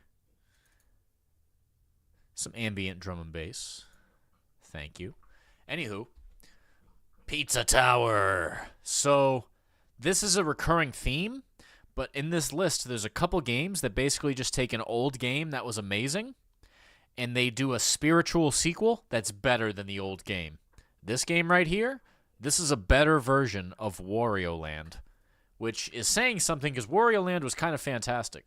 The concept of Wario Land was always so good that I wondered why nobody else made a game in that style, which was I guess the new term is extraction games, which is, oh, you're trying to get out with the loot. Wario Land was the original extraction game, but it's a platformer, so it's like you get into the stage, you hit the whatever, and then you got to get out before everything collapses and you die. It's a simple concept for a platformer. It's a great concept for a platformer. I think more games need stuff like that. I think Spelunky has something like that, where if the level gets late enough, a ghost starts coming after you, and you're going to die, so you got to get out of there. So, this game, where it shines is the artistic merit. Not only are the graphics crazy, it looks like a Saturday morning cartoon, but the music, oh, Mr. Sauceman was cooking when there's a couple guys, whoever was like doing the soundtrack for this game, I need some of whatever they were eating, I need whatever some of they were smoking, I need some of whatever they were drinking, because they were on that good when they were working on this game. There are so many good songs in this game. I would say if you're not going to play this, go get the OST and tell me you don't have a good time listening to that. Because for $20, I think this costs, this is an incredible platformer. And it's so replayable because for $20, you can go through and try to plat all the stages again. That'll get you an extra... Yeah, mod community is crazy too. A lot of the best games have a really good mod community. But my point being is that they took a classic gameplay concept that hasn't been done in a while because Nintendo's been dragging their ass. So Nintendo hasn't made a new Wario Land. I think the last one they made was that back on GameCube? Maybe I'm wrong. They kind of make more WarioWare. Like, that's Wario's thing now, is WarioWare games. They've had a new one for every generation in Nintendo console. But Wario Land has not been around. So Pizza Tower, straight up indie game, developed, took a while, but incredible because of it. Mod community is good too, and I guarantee this will have if not a sequel, this will get other people to make games like this. Yeah, a lot of the games on here, these are a lot of indie games, so a lot of them have an extensive mod community. There's very few games that on my list that don't have a mod community. Even Tekken has some, although they don't get you far because you can't use mods. Anyway, Pizza Tower is super replayable, extremely fun. I have to platinum it still, but it's just the best. And the music is the main reason. Graphically, it's also very fun just to look at. It's very enjoyable. Emotionally, this game will get to you for something so silly and so enjoyable. If you like Rocko's Modern Life or some of those late 90s cartoons that were really whacked out, this game is for you. That's for me, baby. I love Ed, Edd n Eddy. This game is just like, it's the same exact thing as Pizza Tower, man. They took this old game from the 90s that hasn't seen a sequel in a dozen years, and they said, hey, why didn't Sega make a new Jet Set Radio? I don't know, man. Who gives a shit? You want to make one? Yeah, let's do it. And then they did it, and it's great. And it's better than Jet Set Radio, which is saying something. The gameplay of this game, Bomb Rush Cyberpunk, way better than Jet Set Radio. Way better. It's faster. It's got a little bit more diversity. It's more fun to do the graffiti part of things. The story is less... the story is interesting. It's at least interesting. It's not good. Like it's not great or anything, but it's interesting. It's not bad. Story in first Jet Set, it's kind of bad. It's a little bad. More importantly, just like Pizza Tower, the best games had killer soundtracks. So Jet Set Radio had a killer soundtrack. Bomb Rush Cyberpunk got a killer soundtrack. Wario Land, I don't think it had a killer soundtrack, but Pizza Tower, they said, you know what? We'll give it a killer soundtrack just in case. And they did. So this game probably has the craziest mod community besides BeamNG. This game has insane mod community. You can get some really NSFW stuff as well, but this game's mod community, they've put like the entirety of Sonic Adventure 2 from the GameCube, like the Golden Gate Bridge level, like that's in this game now because of the mod community. It's wild, man. But all you need to know about this game is it's Jet Set Radio, but they also give you a bike and a skateboard and a lot more collectible characters. The New Game Plus in this game is very enjoyable. I haven't platinumed the game myself yet, but I'm going to. I want to at least platinum it one time because it's very enjoyable and it's very worth the money. I believe $35 when it's not on sale, and you can get it for $20. I think it might be lower than that. I'm not sure. All I know is it's worth every penny. I got at least a dozen hours out of this one. And that was just doing a simple one playthrough. I still have to go back and platinum this game.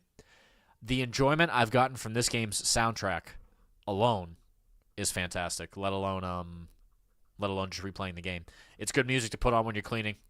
You're cleaning your house, doing some laundry, throw this soundtrack on, get you moving. Get that ass shaking, Jack. Number 18. Nova Drift. It's Asteroids roguelike. But the flow of it, much like Dusk, which I explained earlier, it controls so smoothly that it's one of the few games where you're just like, just playing that game is bliss. Just going around piloting my ship in this game, if you're using a pad just like this. I might as well use like a diagram here because I ain't got nothing better to do. What's the problem, bud?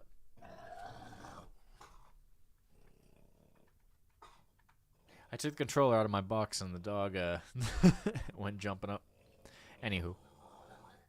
If you've got a pad like this, the game controls where you're piloting your ship. So this is the gas and this is the fire button, and you're just aiming around. So it's got that Asteroids gameplay. But once you've played this, and once you discover a couple builds to make in this game, and once you juggle them around a little bit and you're building your ship, this is one of the best games there is in the genre. So this is one of the few roguelikes that I would say the gameplay is so buttery smooth and so enjoyable. This game goes beyond a lot of what other roguelikes do, which is they kind of get caught up in the meta progression and all the bullshit. This game just gives you, after you level up just a little bit, all the possibilities and says go nuts. And you can make some insane possibilities here. You can make giant screen-wide flak cannon explosion fireworks builds. You can do a death laser It's very Binding of Isaac, in that when you get certain combos, the game just lights up, and you'll just be. It's like you're staring at fireworks. That's how it feels, in a good way, in a very good way. So, the gameplay of this one is so smooth, so buttery smooth. It's got that Tetris effect. It's got that.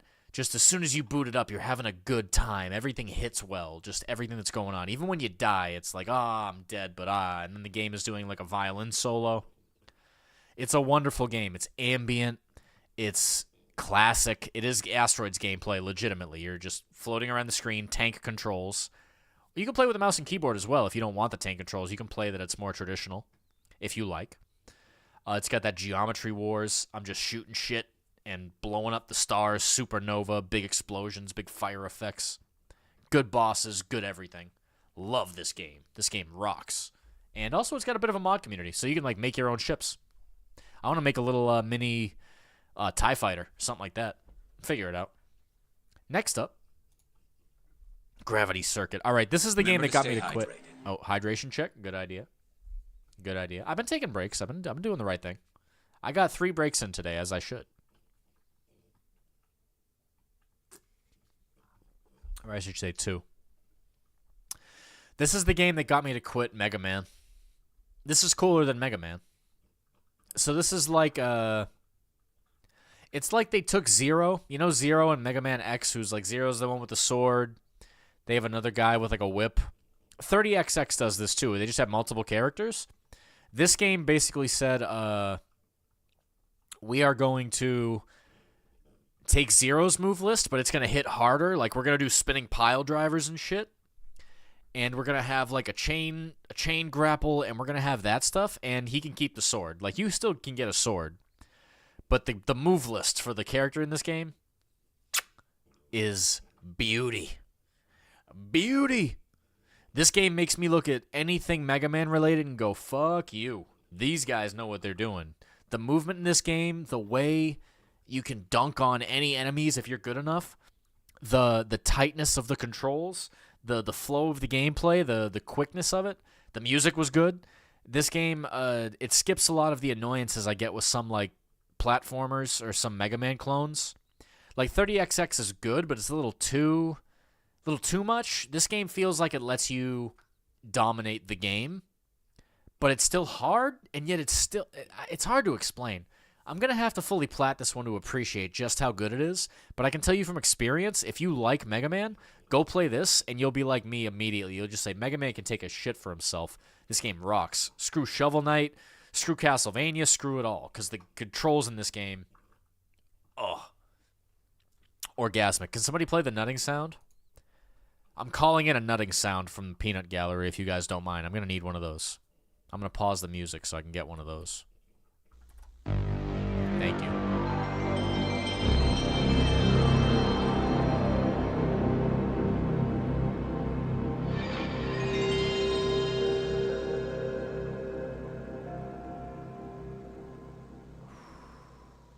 It's real good. It's real good. It's so good, and I'm kind of glad, but I'm also sad that this is the case. It's so good that it legitimately eclipsed a whole genre of game for me. After playing this, I have way less interest in playing like 30XX, any old Mega Man game. I'm like, whatever, dog. I got the Alpha and the Omega over here. I don't need your shitty game anymore. I'm set. Unless it's Mega Man Legends. I will play a Mega Man Legends sequel, but I don't think that's going to happen. I appreciate the double... Just that they packed so much into this one character. It feels like you're playing Zero and Mega Man at the same time, but even cooler. It's hard to say that because it's such a third-party indie game. But it plays so damn well. It's incredible. Anyway, next up. Number 20, The Big Boy. This is deservedly contending for Game of the Year. For any game, anybody who's ever played a game in their life. This game should have existed 10 years ago. Because it's so good, it feels like, why didn't this exist already? Where somebody just took a regular 52-card deck of traditional playing cards and said, well, let's make a deck builder out of this, but let's make it about the Jokers. Let's make a bunch of weird Jokers that do goofy shit, and you can make a build based around how your Jokers are assembled. You can make a build based around what kind of hand you want to play. You can upgrade your hand. The intuitiveness of the gameplay most people in their life, because as a kid it's a very good teaching technique, usually play Go Fish or some kind of game with 52 cards. So if you're even remotely familiar with Texas Hold'em, with any kind of gambling, this game is like crack cocaine. This game is like heroin. This game is like black tar heroin right in the goddamn veins. If you like Texas Hold'em, if you like blackjack, if you like Go Fish, if you like war, if you like any card game, this game is going to kick you in the ass, and then you're going to realize it's on mobile, and you're going to say, and you're going to cry happy tears like I did, and you're going to say, oh man, I never need to play some shitty mobile game again in my life because I got the best trio ever. I got Dead Cells, I got Slay the Spire, and I got Balatro. If you don't know about Balatro, get off your ass. There's a reason it's at the Game Awards fighting against the Titans for Game of the Year. This game is incredible. The only thing I dislike about this game is that in order to platinum it, I would have to get a gold sticker on every goddamn card, and there's no way I'm doing that. You can go fuck yourself, local thunk. All right? Go fuck yourself. Ain't nobody got time for that. And if I did, I'd have bigger problems than... I would not be on stream right now if I was sitting here going, you know what, I think I'm gonna gold this game. Come on, dog. I hate games that make really annoying final challenges like that just because they can. It's annoying. I like to platinum some games. But then if a game does that, I'm just like, dude, no thank you. they can have that one. I'm good. Anyway, Balatro. Roguelike, you build a deck, you go through multiple blinds, you try to beat the biggest blind, which is the boss blind, is exactly what it sounds like. It is a deck builder. You can change your cards up in many ways. You can learn how to mess with the RNG. You can learn how to assemble jokers in a way that will make crazy combinations happen and give you bigger and bigger hands. And the nice part about this game is you can beat the game normally, like you can get to the end of the game, but then once you do, it allows you to continue into endless mode immediately. That's very, very nice. So if you have a busted deck that is crazy, crazy good, at the end you can just be like, I'm going to keep playing. Fuck it. There's no... It's not like FTL. You don't... It's like an FTL if you destroyed the flagship, and then you continue to go on to conquer the galaxy. Like, you beat the flagship, and then you just... Like, you're going to fight every big ship ever. Balatro lets you go and play to your heart's content after defeating the final blind, which is very nice. It's just the game is designed very intuitively. It is so enjoyable right from the get-go. You will get hooked on this immediately. Big recommend. Go get this. I think it's $20. Go get it. Shogun Showdown. This is a very unique roguelike in that it's designed to make you feel like a god. When you're playing this game correctly, you're dodging all damage. You're making enemies play off of one another. It feels like you're in an episode of Naruto and you're doing that thing where, like, the one guy who jumped into the fight and hey, I got any nerds in the chat right now? Because I didn't watch all of Naruto, but I saw one fight where it was like Itachi or somebody, like Sasuke's dickhead brother. He jumped into like a fray of like 500 ninjas. He's just fighting everybody at once. And then people in the crowd were just like, he's not going to fight everybody at once, is he? And that's exactly what he did. This game makes you feel like Itachi or whatever power fantasy shit Naruto you're watching. That's a really vague scene. Okay. It makes you feel like... That happens a lot in Naruto. That's fair. Madara? You could be correct. I do not know. This game makes you feel like that. This game, even at the start... I've only beat it like twice. Even at the start, when you're pulling plays and you're ducking over here and you're going over there and you're building your build around certain moves you want to get overpowered with sacrifices or at the stores, as you're building it, the power fantasy is magnifique. It is so precise in the way it makes you just do that one little juke. It almost feels like a fighting game. It feels like you're sidestepping to make a whiff happen, and then you're whiff punishing for like a full kill on a boss. It does that multiple times in one run. So as you're playing it, and the better you get, the satisfaction level just keeps. It's just you're sniffing your own farts. It's just not in a bad way either. Like, just incredible. It's really hard to describe just how smooth the gameplay is because it's so different. It's about jumping back and forth, but then turning the right way, and enemies, and you're all on a 2D grid. It's very it's not even Mario, what's Paper Mario, you know how you're jumping and you're timing button presses? It's not like that. It is turn-based, but it's so well done with the grid on the floor. That expands, gets smaller, more enemies pop up later in the run. The combinations of things you can do and the way it changes from character to character, it's just very well done gameplay, and it gets really, really satisfying when you're just completely destroying enemies at the drop of a hat just with a little bit of good execution. So it gets very good very quickly, and it's cheap, and it's amazing. I'd say much like this goes beyond Slay the Spire, it's got a fighting game quality to it. There's a fighting game quality to the way in which you can, let's say I'm playing the first character, you can do a thing where if you move to them, you put them behind you. So I can do a thing where I put myself in a really bad situation, but then I'm fighting two bosses that their gimmick is that it's a Smo and Ornstein situation, right? There's big guy and small guy or something like that. And they're collapsed on you and they're going to chop you in half. Now you're going to backdash, you're going to forward dash through the guy. You're going to have a move that lets you teleport to the other end and then drag somebody over to you. Or you're just going to teleport after swapping places and you're going to say, "Nice try, kid." And you're going to teleport across the stage and you're going to turn around and hit him in the ass with a poison arrow. Little moves like that are so quick. You can learn how to do them so quickly. And the game completely goes over the top with it to the point where it's just a power fantasy the whole time. It's super unique. It's hard to... I'd have to play it on stream. It's great. Heavily recommended. Because not a lot of roguelikes do that. With a turn-based game, the fluidity of this gameplay cannot be understated. Sorry to sound like a nerd, but this one's really special. Shogun Showdown. Big recommend. It's also a super good Steam Deck game. Shredders. I'm glad I found this game. Shredders is exactly what it sounds like. It's just a big, dumb snowboarding game. But it's got that skate gameplay where you're using the dual sticks and you're doing the flips and whatnot. But once you get used to the controls, and you can set it to like easy control mode where it'll auto land for you. Once you set the controls and you just kind of go amongst the levels, the stages they've built in this game, and they've updated it every year. They just put out the 2025 update with a new park.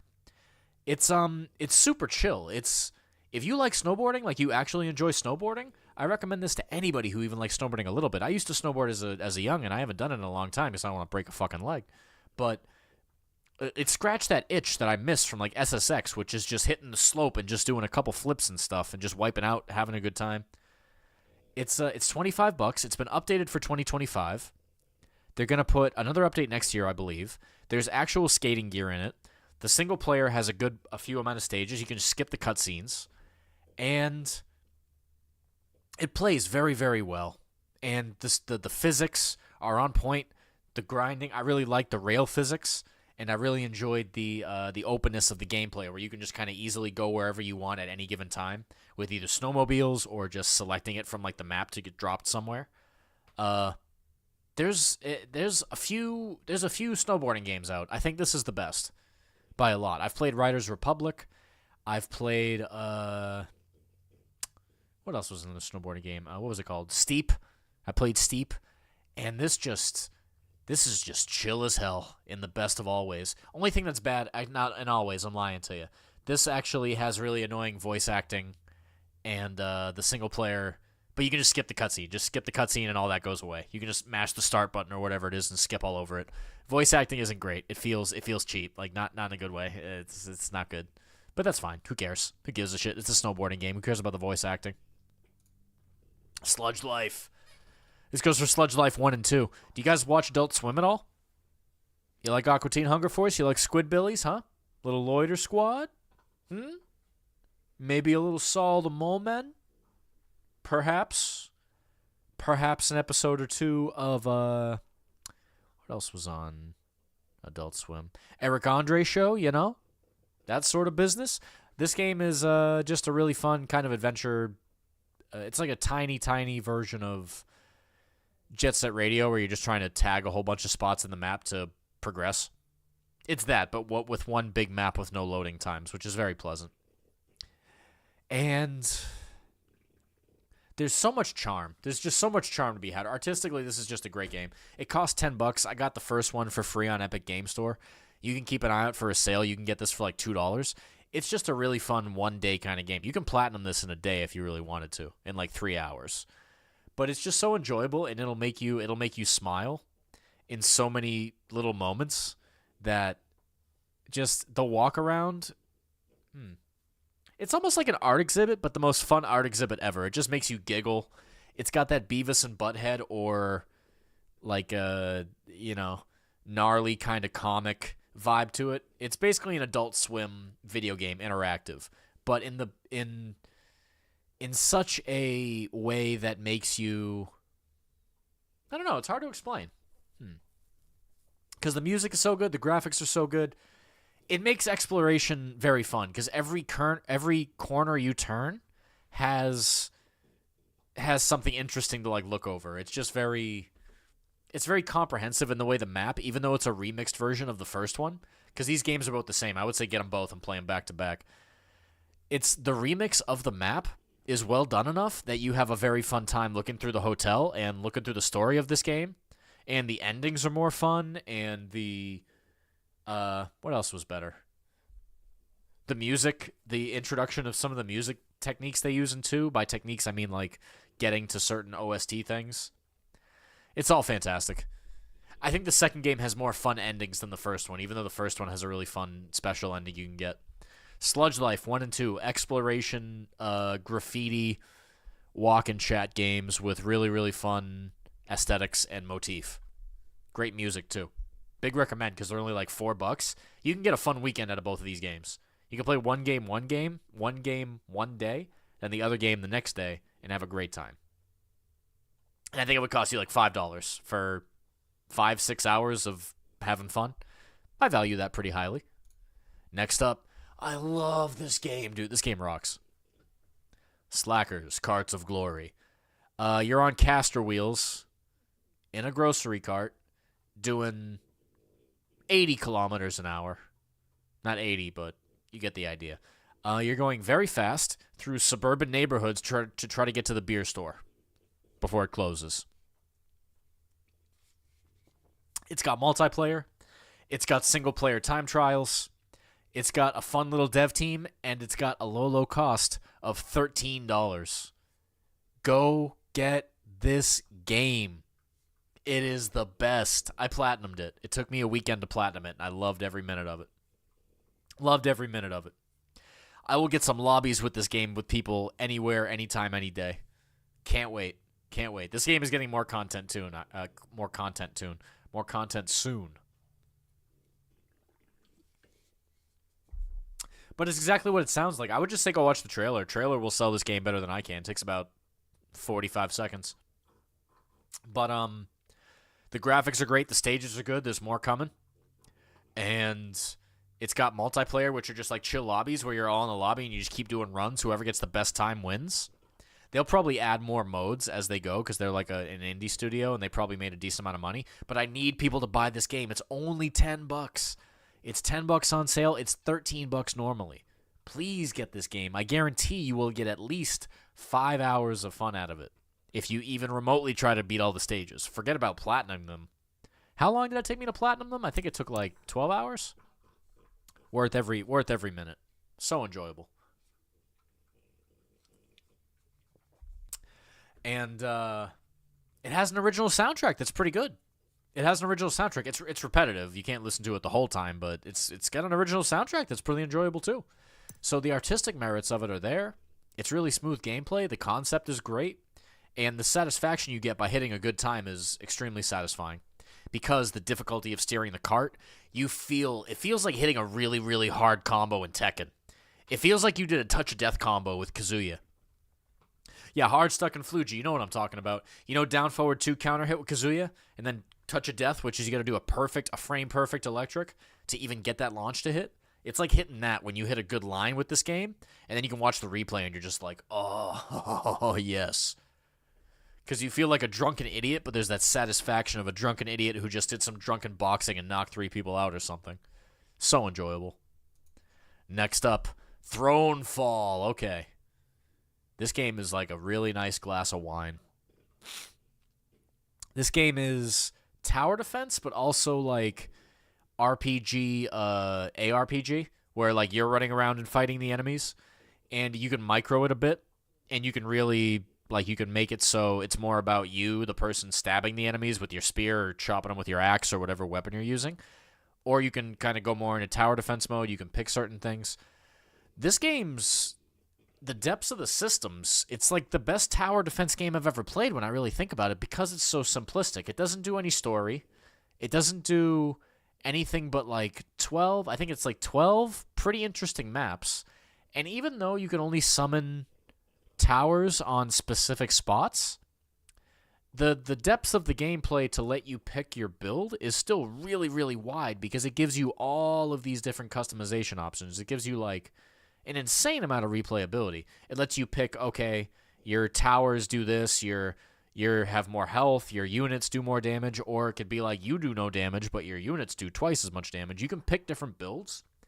It took me, I think, 12 hours to beat all the regular stages at like their hardest difficulty, and I'm only halfway through the game.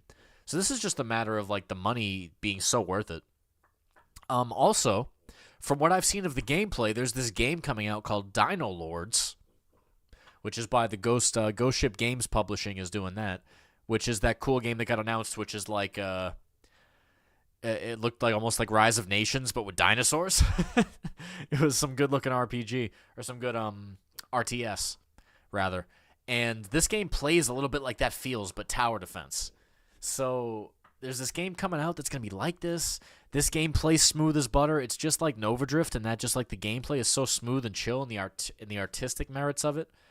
Rise of Nations mentioned? Hell yeah, dude. Rise of Nations ruled. Did you play Rise of Nations? That's a good one. Yeah, Rise of Nations. Loved Rise of Nations. Rise of Nations, Age of Empire 2 and 3. Fuck yeah, son. Who you think you're dealing with, all right? That was back when I liked RTS. StarCraft 2 and StarCraft 2 kind of killed my love of RTS, but that's my fault. I tried to play ladder, and then I got to I think I got silver, and as I was playing golds and platinums, I was like, okay, this game sucks. But that was just because it was so hard. If I was gonna have a hard game, I want it to be like this. I want it to be fighting games, because RTS are hard at the high level. You know, macros and shit. Yeah, nothing. Empire Earth, I did not play. Rise of Nations, I loved. Original Gold Edition, good shit, dude. He's nutting. But my point being, if you like Rise of Nations, you'll probably like this. It's so nice just to see a game that gives you not only good ways to remix the main campaign, because in this game there's like 12 stages and the maps are all different. They have all different like layouts, and you have to use different strategies, and you can do different things here and there. But also, the way the game's leveling up system keeps giving you little challenges to give you, and then telling you, okay, do this challenge, do this challenge. It has an endless mode. It has like a really, really nice, just simple, if you just want to play it through once, you'll still get 10 to 12 hours of playing it through once just to beat the last level. It was so hard. They patched it since, but still.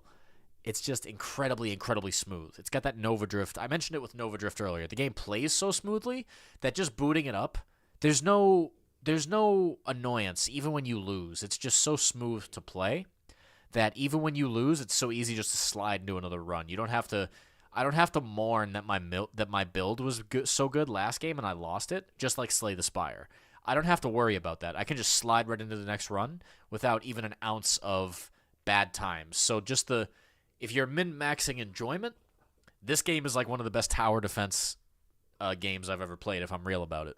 I'm going to plat this one. It's really goddamn good. It's probably the perfect Steam Deck game, if I'm real, because it's so enjoyable to use different builds in this game, just for fun. So enjoyable. I think it's $15 to $20.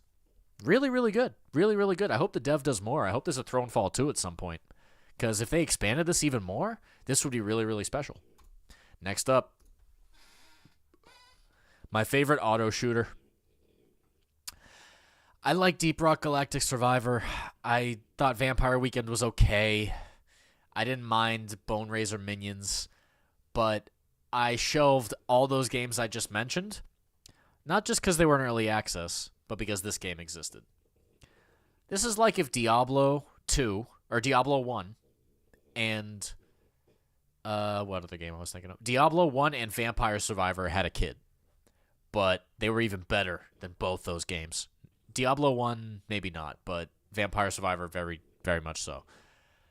The mechanics of this game are so easy to understand, but then so fun to explore with the quest system and the characters they give you and the potion seller and looking for certain items and just trying out different things and trying to hit all the little challenges. The quest system really drives it because it feels less aimless than other auto battlers.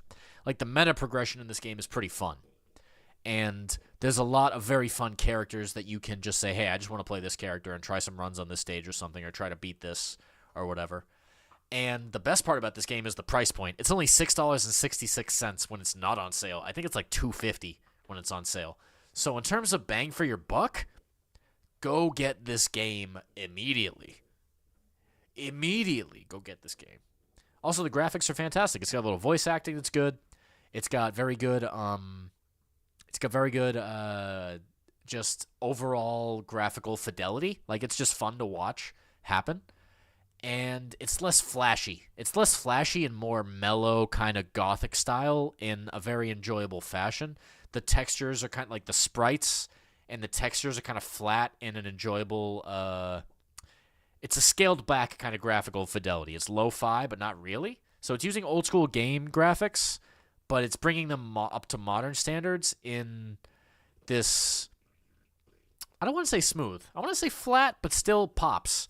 It's flat graphically in terms of 3D, 2D, but it pops in terms of texture work and effect work, and you can focus on your character just being a cool badass that's making these big effects happen. It does a better job of that than games like Vampire Survivor that are too flashy, or Bone Razor minions that kind of look kind of washed out. So graphically, this game just, the style of it with Diablo 1 is so tremendous. I'm going to take a quick pause, just take another pee break. All I've had for food today is beer, and that is starting to come up and bite me in the ass. I'll be right back.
その思いがこの力を生みました。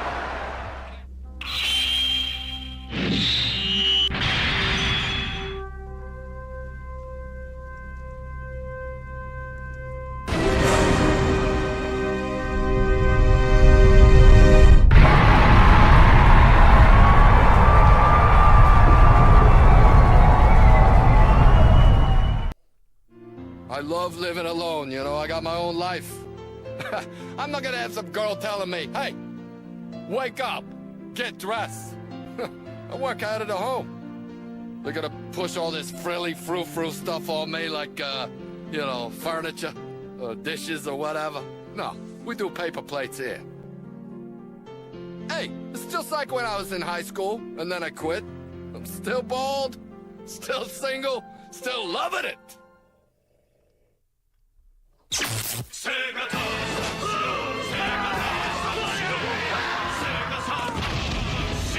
ボンバーマン 超立体型で燃えまくれサターンボンバーマンファイト Sorry, I was eating a cookie. I'm very hungry. The beer is not helping.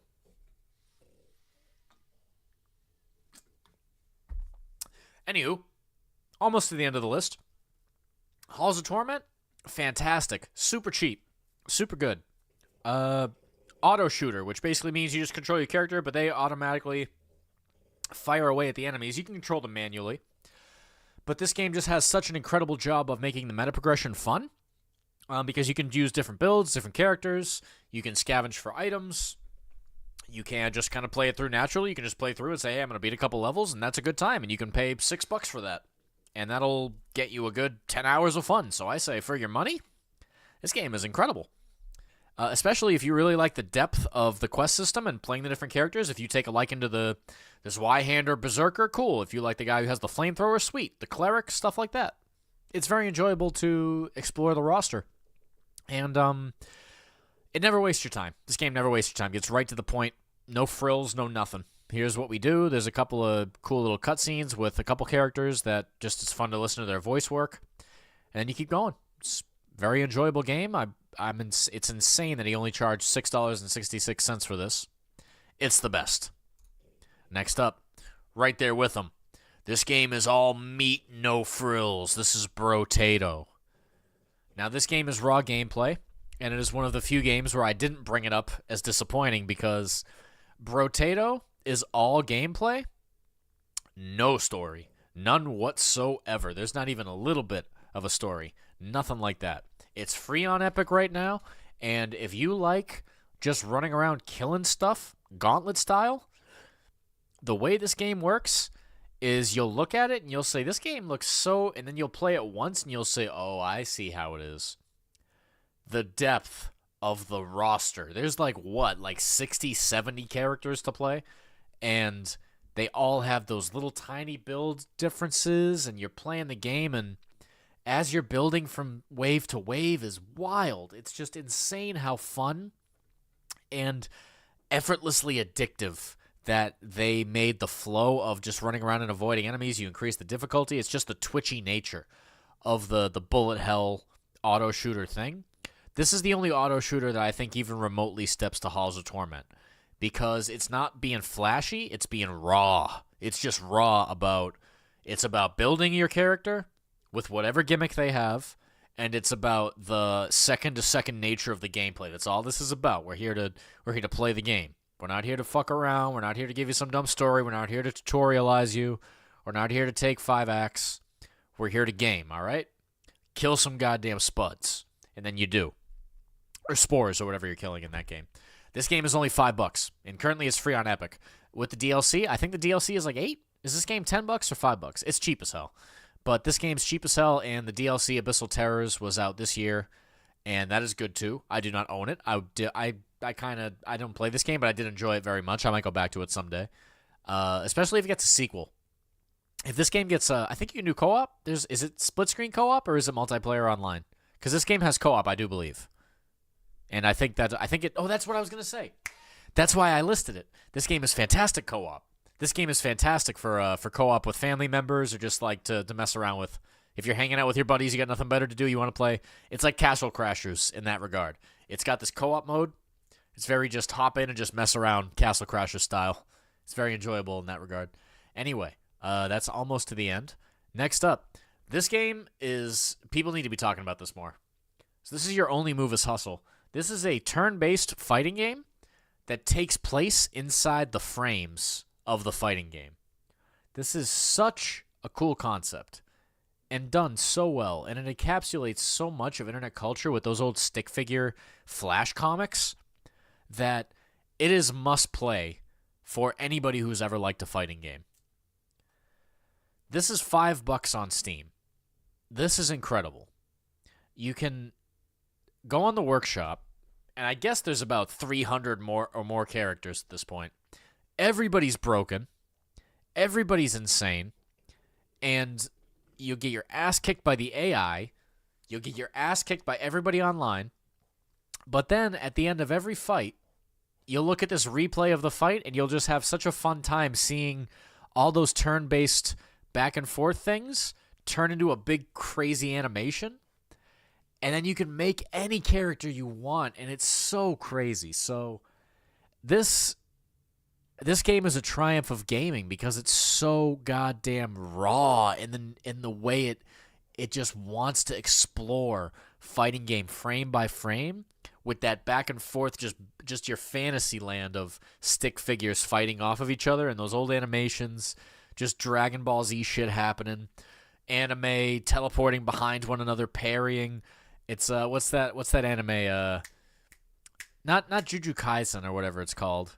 What was the one called where the guy did like Muay Thai and he was elbowing people and it was about killing people? It was like a tournament, but you could kill each other inside of it. Which anime was that? I forget the name. I need some nerd assistance here. It's like any anime you've ever watched where the fights are very, not Bleach style where we float back and forth and throw magic at each other. No, I'm talking not Yu Yu Hakusho with we're throwing magic at each other. I'm talking like I forget the name of that anime. It's definitely not Baki. It's not Baki. It was the other one. I'm trying to think of what it was. Well, it's neither here nor there. The important thing is your only move in Hustle is something so unique to the genre, but it's also it's so hard to get people into. It's going to be so hard to get people into. I guess you got to really make it look good by having good fight animations or good back and forths.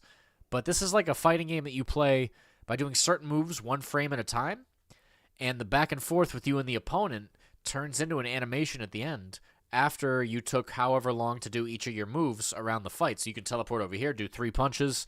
He grabs you, he throws you over this way. Oh, I did my burst, so he has to get off me for a second. Oh, I did that into a combo. Now I'm doing a Tatsumaki. Now we're in the corner. I'm going to throw him off the floor. Insane gameplay. There's characters that are off-the-wall crazy, cowboy and ninja and all the workshop characters. The workshop mod community is ridiculous. Just like Bomber Cyberpunk, just like Pizza Tower, BeamNG. The mod community carries this game hard. And I think this game's $5 or $8, something cheap as hell. Definitely need to get you on this if you have any interest in fighting games. Mahjong Soul! I got really mad at Marvel Snap. I gave up Marvel Snap.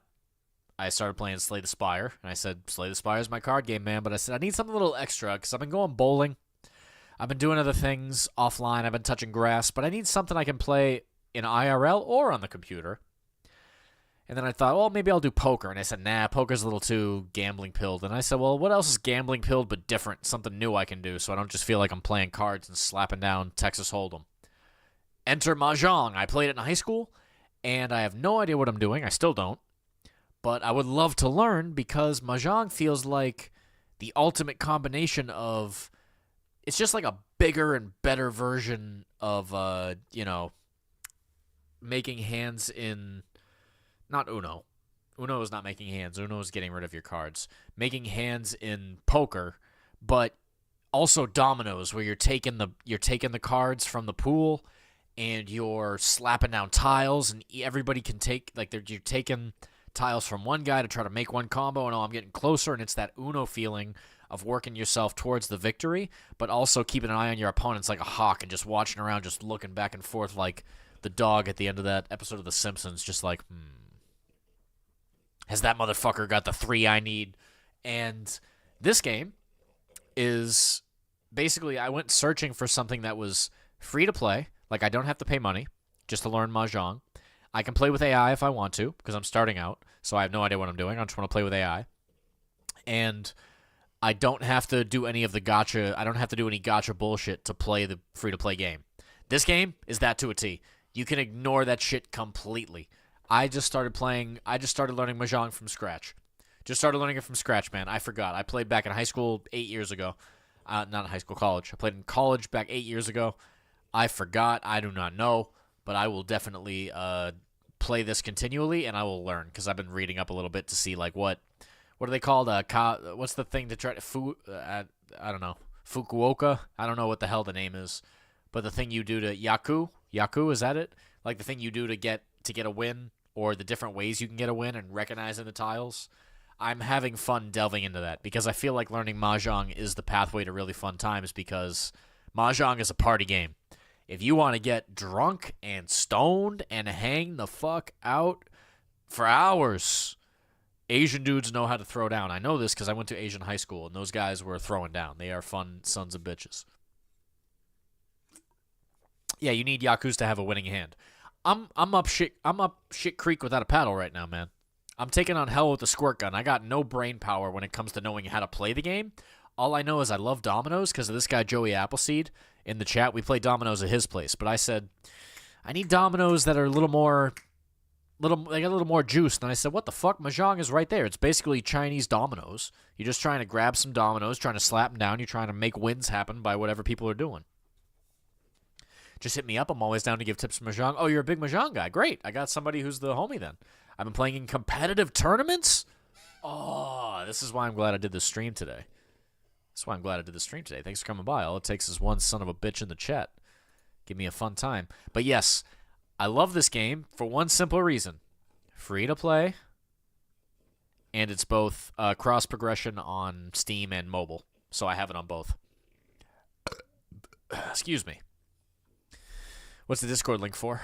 Is that our Discord? Oh, yeah, you can join the Discord if you haven't already. By the way, there should be ! Discord. Let me see if it's still there.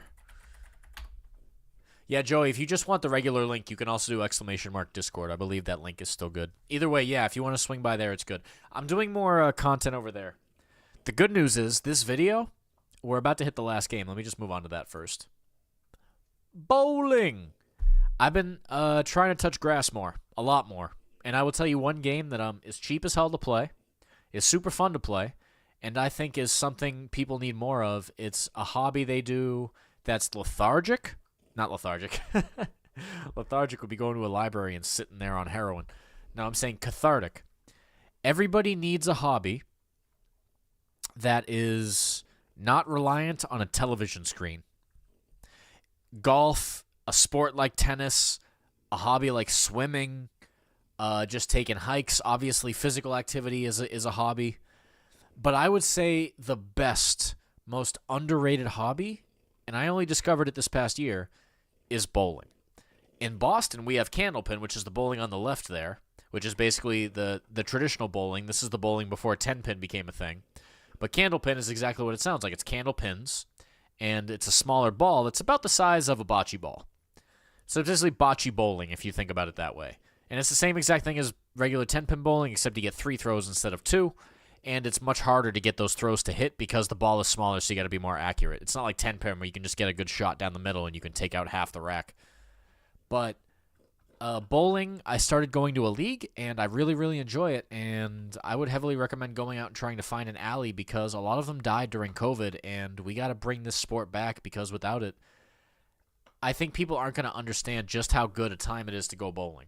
I really do. And I was a hater for years. I just thought for 20 years I thought bowling was lame ever since I was like 10. And then I hit age 30 and I said, actually, let me try this, just because I had a buddy who bought a league, or he bought a building. He basically bought an alley. And he was a Tekken player, and he kind of stopped playing Tekken, but he took over this bowling alley. So I said, okay, I'll go there for Tekken night, and I'll play a little bowling just to mess around. And I liked it so much, it's just the ultimate PvPvE. Everybody's playing Tarkov, and everybody's playing these stupid games where you got to get on, and you got to be Mr. Tactical, and you got your rifle, and you're trying to loot stuff. Just go to the goddamn bowling alley, put on the shoes, and throw the ball at the pins.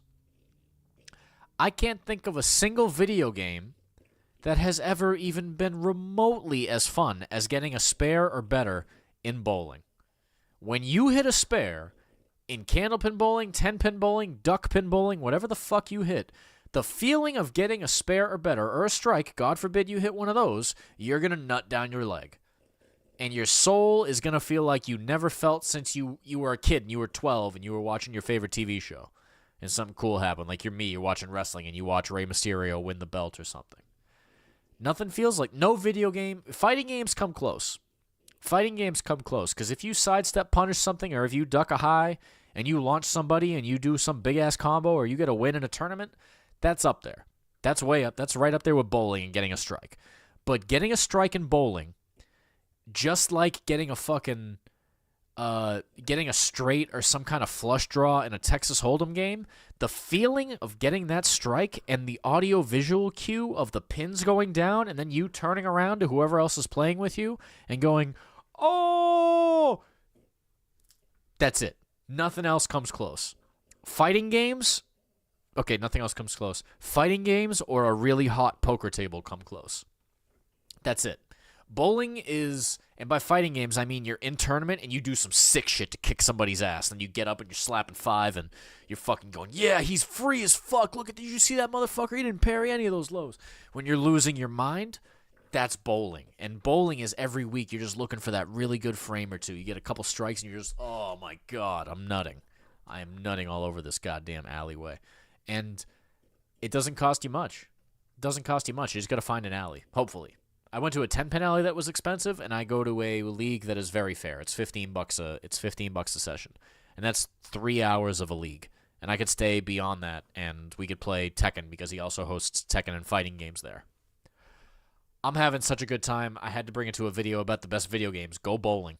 Go touch grass. Go find a bowling alley. Go find the closest bowling alley you got. You don't got a bowling alley? Let's look up how to make some DIY lanes. I want to learn how to make a lane and put it in my backyard, and then I'm going to do bowling alley in my lane in a shed. I don't give a shit. Love bowling.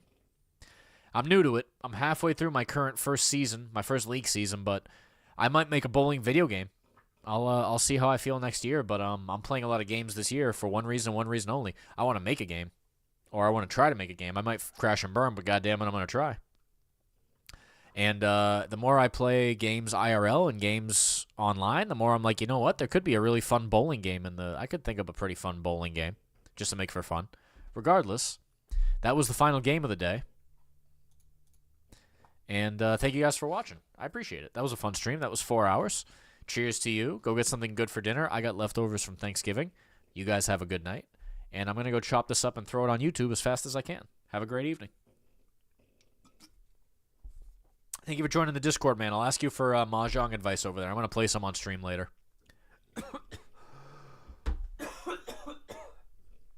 Pardon me. I'm going to hop on TF2 now. Titanfall or Team Fortress?